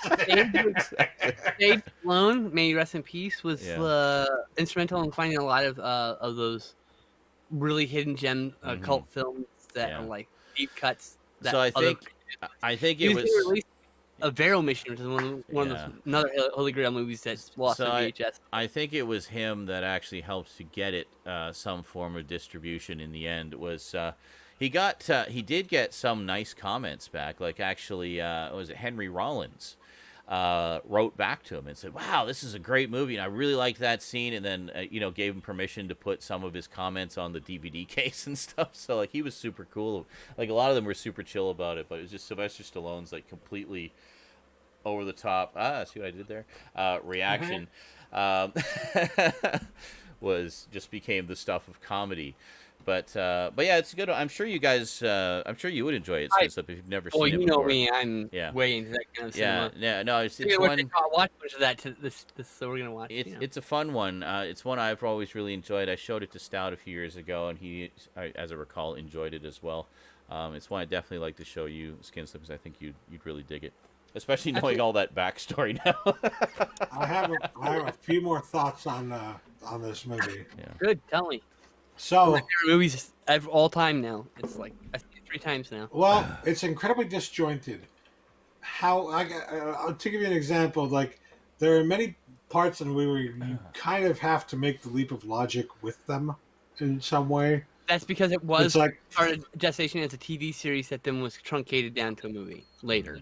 okay, we jump from this part of the story to this part of the story, and you have to figure out what was actually happening in the middle there Suddenly in without prison in South Africa. any context. Yeah, exactly. I mean, How did a character we does get yell there? at What him, the fuck's "Go happening here here? because you were smuggling diamonds," but like Mm. if you didn't pay strict attention to this one random throwaway line, you'd be like, "Why is he here?" I gathered that was because of like what the stars told them. Because you said they filmed the movie based on There what wasn't the a script, said. so and the There main character, wasn't a Greg script, Denny, yeah. was an astrologer, Mm. so he literally decided the direction of the story based on the fucking numbers. They would shoot scenes to a specific length Mm-hmm. that were all numerology for success of the movie or whatever. Weird. They all the number of objects, the number of characters, the number of symbolic things in the frame are all very specifically chosen Oh wow. for numerology. The number on the cab that you see for like 37 seconds in the Long Beach segment Mm-hmm. is an important number. It's like cab 37. Something like that, and Interesting. the 3 and 7, and the 1 and 2, and the 3 and the 5, and then all this means this. I don't fucking get it. All But this crazy numerology stuff, and it's called the astrologer, which really. so the movie Yeah. is literally written via numerology. So he jumps to fucking over catalog to now he's locked up in South Africa because the numbers that day said so. So Yeah. him and his $1 million Wow. film went to another fucking country. Sometimes South Africa. Crazy. Sometimes it doesn't make any goddamn sense, and it's like, okay, the numbers didn't get this right. Other times it's like, The oh, numbers shit, were wrong. this actually works. I Like don't know the second- why, but this works. Yeah. The second half of the movie is a drama about him trying to get the movie The Astrologer. Like, while being a working astrologer, he's trying to get the movie Astrologer about his life up to this point made. He's having a conversation while someone's looking at the fucking Variety that happened in real. He got the astrologer was mentioned in a Variety, the real life paper. Mhm. So they took that paper during the filming of the production and put it in the movie. So to make it even more meta, and then. Like no one would fund the movie, and so in the fucking movie, the movie ends. Spoiler with him saying no one will buy our fucking movie, and then the movie just fucking ends. That's great. It's really fucking meta. I wish I could get a home video release. Oh my god, it's really one of my favorite movies. I don't know why. There's something about it. That also reminds me of that It's not a bad movie. film. Fuck, I forget what it was called now. But it was the one about the 3 independent film directors and sort of their road to getting their movies made and trying to get them distributed, and the varying degrees of success and failure that they had along the way. So it followed 3 different independent film directors in across their whole process. One of which became like an award-winning documentary director. The others, got some kind of independent distribution for their film, and then another one made this drama piece, and he had a reasonably well-known star in it, and it just tanked. Like, it just died. It barely got any distribution. Good fucking luck finding it now, even like on YouTube. And it was really interesting to see the different journeys. Like the documentary one got picked up almost right away and was seen as kind of highbrow stuff, and was got some awards and whatnot. And there was another that was kind of similar to what you're talking about, like a kind of a meta thing. It was about it was a movie about these guys trying to do a movie essentially, and that one, and they couldn't get a distributor, so they basically went in on a bus driving around from town to town, like with a megaphone and stuff. It's like you can buy the movie from the filmmakers themselves, and like just doing Carnival Barker style stuff, going town to town. You could get like signed VHS copies of the movie, and I appreciate that. yeah, it was. They just basically they wouldn't quit, so they just kind of kept going and just bucking the system, doing it their own way. Eventually, they got some kind of distribution and got a little bit of attention there. And I think you can find the movie on YouTube now, but can't remember what it was called. But and then there was the one that just failed. And do you have any last thoughts, Dad? He didn't quit either. He kept going, but It wasn't a terrible movie. I'd say it's like a 7 out of 10. It kind of reminded me Pretty hard of, to rate. in some ways, of a new Hollywood movie. Mm-hmm. I believe That at one era. point I actually said it was like it felt 1974. very much like a well, what do they call it? New wave, French New Wave. French New Wave film a bit, yeah. Yeah, and that makes sense because in New Hollywood, that's a lot of what they were inspired by was the French New Wave. So it's interesting that this movie was made, what, 1975, right? 1975, the same year as the James Right in the House middle of Astrologer. the new Hollywood era. So I know. I'm gonna say and James House the same year released The Astrologer. Same another movie about a fucking astrologer. But the movie Astrologer, I gave it a 10 out of 10. It's like Nanard brilliance. The opening lines just kind of echo in my brain still. My name is Craig Marcus Alexander. I was born to lie, cheat, and steal, and I still lie and cheat and steal. It's just like just do it from corporations, from bigger purses or something like that. I can't remember the exact line. Anyway, I just remembered why that documentary was put back on my radar recently. It was that one that you recommended to me a few months ago, Homepage. Homepage is so good. Yeah, directed by Doug Block. And I just looked up his IMDb page to see what else he had done, and he had directed that documentary about the three independent filmmakers, and it was called The Heck with Hollywood from 1991, 7 years before. I gotta see that. Yeah, it's hard to find. I've been trying to find it like literally since I originally saw it on Canadian television. Called Heck Hollywood. 1 second. The Heck with Hollywood. I can probably just type Heck Hollywood and find it. Let's see here. Yeah. Or just look up Doug Block. Yeah. It might have had a VHS release like a million years ago, but... I don't see it. Motherfucker. Yeah. Well, we were even lucky to see Homepage, you know. Yes, someone uploaded it on YouTube. That's where I saw it, yeah. But that's 60 frames up, like upright. It's like a really nice quality... Yeah, Doug Block, that's his name. Yeah, but I've been wanting to see that documentary again and see if I could track down the 3 films. Because I'd like. This may have never gotten a fit. This is less than a feature length. This may have never gotten released. I'd like to see. I'd like to see the 3 films as well. Yeah, I don't think it's ever been released. I looked at it. I probably did just festivals. It was on TV, but. Yeah. Oh, it's on TV. Okay. Yeah. I mean, it might be out there somewhere. Oh, I'm sure it is. I mean, it's just one I periodically look up and just keep my eye out for because I'd love to see it again. Love to have it. Anyway, it's good stuff, and you know, it's all along the lines of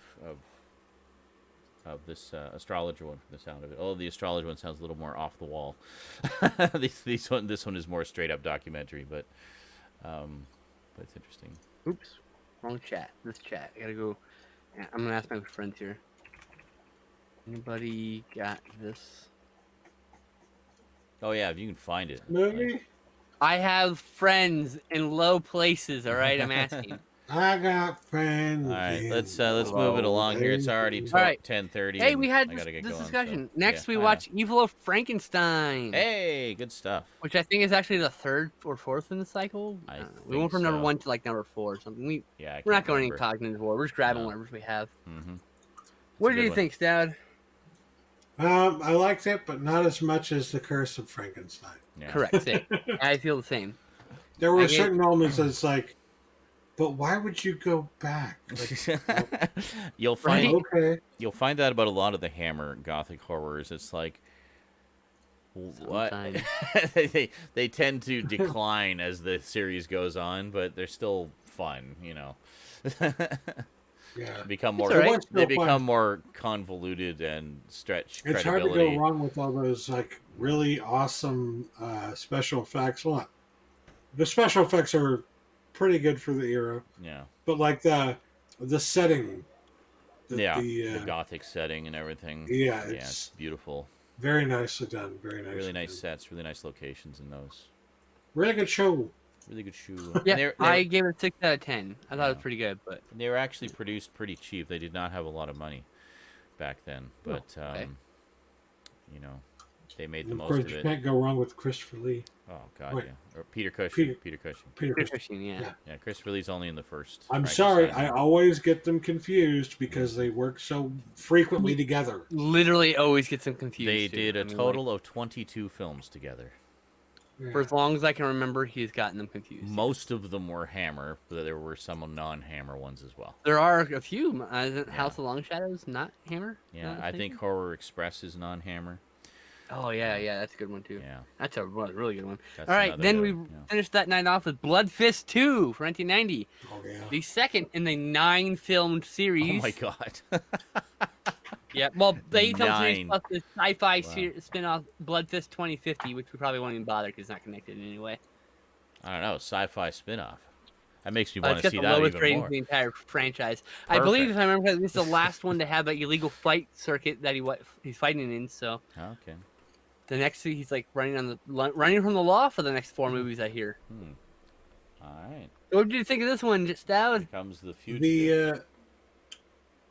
Although in the first movie you do get to see a fist with blood on it, in this movie you only get to see a boxing glove with Which blood is like on a it. fist. It's close enough. I'll give it that. And in a lot of ways, I actually like this one a little bit better than the first one. That's the actually story that's is universally that's universal actually. Most people say the second one's better than the first one. The story is far superior in a lot of ways. Far superior. Yes. I liked it. I really liked it. I liked it a lot. 7 out of 10 for me. So. Yeah, I think it's like a 7.5 out of.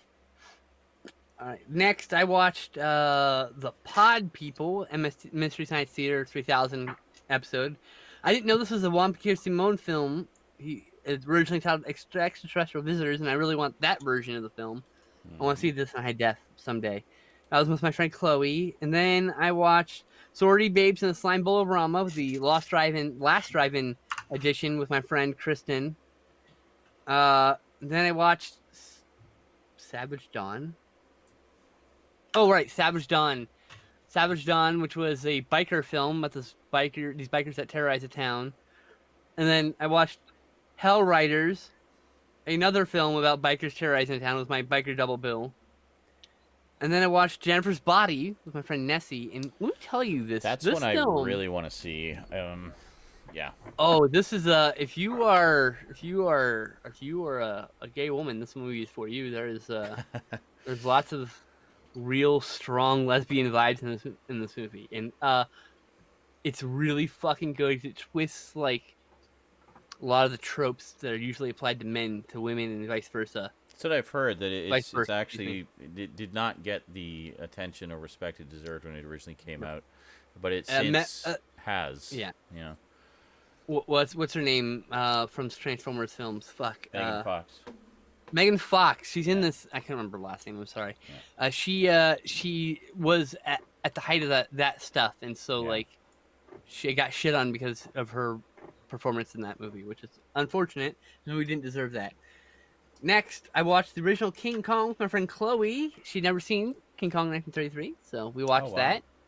Nice. And this is still the greatest film about unrequited love because King Kong falls in love with Andero. Andero cannot possibly love King Kong. Yes. They cannot understand each other, and there can be no relationship. And King Kong doesn't understand that. And it's actually really sad. He just cannot. I find Kong is super tragic because he can't articulate his feelings, right? He can't express himself except through rage and frustration. Because he's been abandoned. He had no parenting. He had nothing. He's like his hurt child who just wants to be understood, that the world cannot understand him. Ishiro Honda said the tragedy of the monster is that they're too big, they're too powerful, they're too scary. They didn't ask to be this way. They were born this way, and that's their tragedy. Yeah. And that's King Kong, and I love King Kong. A little bit of Next, I watched there. Yes. Next, I watched The Black Cat from 1966, which is the one that's on the Hemisphere Horror box set. Sean's not listening. Sorry, what? I mentioned the Hemisphere Horrors, and you just went. Oh, Hemisphere. I saw an old It's not TV that guide important. listing for an Incredible Hulk episode that I remembered from my I childhood. and said it I watched the brought Black back a Cat from the flood. Hemisphere Horror set. Brought back a flood of memories. I have not watched that one yet. It's very good. There's a very.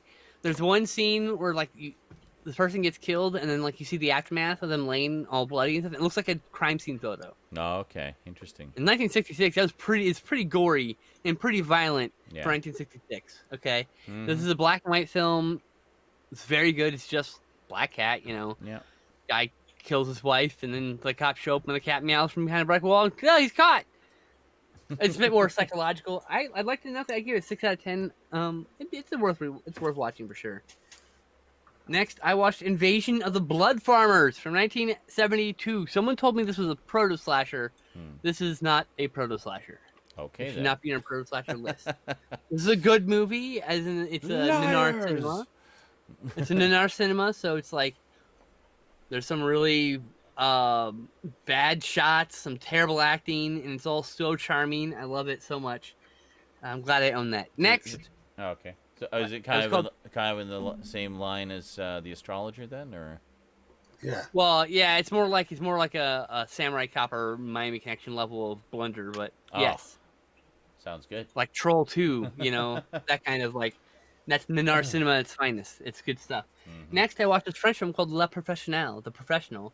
Mhm. Starring what's his face? His name is Jean-Paul Belmondo, aka Pizza Face. I don't know how he's a sex symbol. The man looks like melted plastic, and he's 25 or something, and 35 in these movies. He shouldn't look like melted plastic. He's charming as all fuck though, so I think he got away with his good looks. I mean, good charming with personality. Yeah, yeah. But this movie's so fun. Oh my god, you can see clearly. I was like, oh my god, Jackie Chan totally cribbed some of the stuff, and then I found out John Paul Belmondo is Belmondo. Excuse me, John Paul Belmondo. I'm saying the name wrong. Jackie Chan's favorite action star. Ah, okay. So there's a great fucking car chase. I mean, this is like top 10 cinematic car chases. There's some really great fucking action and some really funny moments.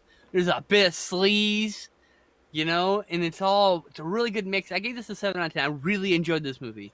He did another film by Jacques Deray called The Outsider. I'll be watching this soon. Okay. It's on my short list. My short list to watch movies is this shelf right here. Oh, okay. And this shelf right here. It's Isn't Golden that just Ninja your and Gold everything else. Ninja collection?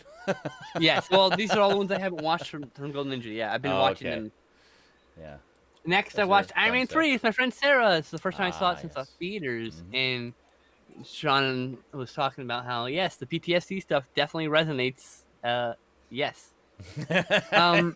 I I think I got more out of it than my second viewing for that. Your subplot. audio. Oh, Jesus. Should Oh, God. What? Your high-pitched squealing. I don't Sean, know. unplug your microphone. Re-plug it back in. What? Oh, God. Fuck, I don't know. It's horrifying, high-pitched squeal. Can you hear that in the stream, or is it just us? It's not in the stream. No, it's just you. Oh, It's God. just you. That means Oh. it's probably the microphone camera. Oh, Hold Jesus. on. Camera microphone. Blech. Oh, no, it was the... Okay, so he's coming back. Oops, It fuck's was a sake. camera. Yeah, reload. Yeah, no, I know, because you're hearing it through the camera. They are hearing it Yeah, through yeah, the yeah. There we video, go. I was saying, of course, it's the I camera. have that's why no, hit I reload. have zero monitoring on that camera, so Woo! I don't- That doesn't usually do that. That was painful. Sorry. no, I don't know what happened there. But So anyway, I feel like there's a moment here where like he's hanging up the kid, and I was thinking like, wow, they haven't really had a chance to introduce like Riri as like the follow-up Iron Man right here as a little like as the kid, Mhm. like the orphanage kid, the not well looked after child, yes. and I feel like that's a missed opportunity. But other than that, I really liked this movie. I don't know what all the fuss was when it came out. The only issue I really had with it was the sort of pulling the rug out under the Mandarin. I like that twist. Though. I like now. The thing is, I like aspects of that. Like I like the character, and I love what's his name, Ben Kingsley. I think the real character is quite funny and whatnot. Mm-hmm. But I'm kind of torn on it because they were kind of setting it up later in one of the shorts that they were going to introduce the real Mandarin, that there actually was a real Mandarin There out is a real there. Mandarin. He hasn't been mentioned yet. Well, I'm sure we'll get to it. Well, no, he has. He has been mentioned. There's one of the shorts. It's called "Hail to the King," where I'm saying I'm sure we'll get an actual movie with the Mandarin. yeah, I at some know. point. But what I'm saying is that short came out a long ass time ago, and he hasn't been mentioned since. But it was clearly setting something up that there was an actual real Mandarin out there that was not happy with how he was portrayed, and stuff like that, so.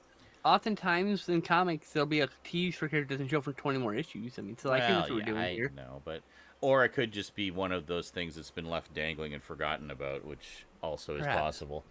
Yeah. I mean, because we're not getting. I hope they bring it back. We're not getting any more Iron Man movies anytime soon. I mean, if it's gonna be, it's be a new character. Well, yeah, but it's not gonna be anything to do with. That's not my point. There'll be a new character, but we're not getting a singular solo movie about that character in the Iron Man continuity within the MCU.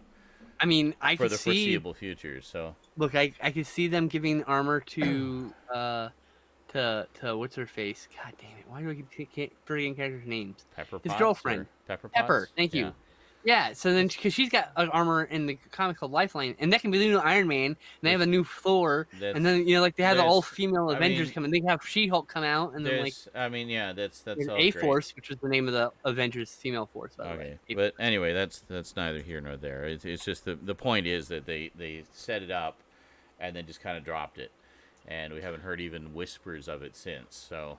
I think it's just been forgotten. I think it's been cast aside. They did kind of imply that there's going to be another Iron Man. We just don't know who yet. Well, I'm sure there is. I'm not saying there isn't going to be another Iron Man. I'm saying that the threat of the Mandarin is something that I don't think is going to be... he can come back! I don't think it's going to be resolved. I think it's just going to be left dangling. It's just someone will want to pick that thread up. That's usually how it works. Because it's never been mentioned outside of that short. Like, that short was the one and only time we ever got any hint that there was another Mandarin out there. And they haven't done the shorts for a while either. So next, I watched the second Neil Breen film, I Am Here Now, where he plays the fucking Messiah, who's judging whether we are going to live or die, I guess, as a species. Lovely. And then he just comes and complains about millennials for an hour and a half. It's a really, really bizarre film. And Neil Breen has this obsession with braless women who wear these tank tops with their shirts buttoned down. Okay. Because every female character in the movie has no bra on and one of these weird tank tops, and they're clearly splayed open, and he's clearly trying to get, And I'm like, okay, why is fucking Neil Breen do this fetish video as a movie? What the fuck? Keep that shit by yourself, yo. Yeah. But it's just so many questions. I just so many questions watching the movie. Just after every fucking scene, I'm like, okay, but what about? Okay, well, but what do you mean by that? And then but the end of it, it's a 10 out of 10 experience, and I feel transcended having watched it. So, we're gonna be watching the third. We're watching them all in order. Me and my friend Madeline. In production order. Yeah. They're not connected, but they kind of evolve the ideas. He has some similar ideas. It's interesting because Brother Meter mentioned how it's he has kind of the same idea in each movie, but he's executing them differently. It's kind of like Don Doller in every fucking movie. This monster in the woods and these weird yokels, and then and he does the same movie over and over and over again. And he only makes it up once by making zombies instead of a space alien, but it's basically the same fucking movie. I love Don Doller. Anyway. But my point is that's the kind of filmmaking I'm feeling from Neil Breen. And then, by the way, watching The Astrologer, I can only relate to watching a Neil Breen film, which are competently put together, but still full of questions. Many, many, many, many, many questions. I have many questions. Next, another 10 out of 10 Nanar Cinema, The Zodiac Killer from 1971. Which by a guy named Tom Hansen, who was not a filmmaker, a director. He had no inspiration to do movies.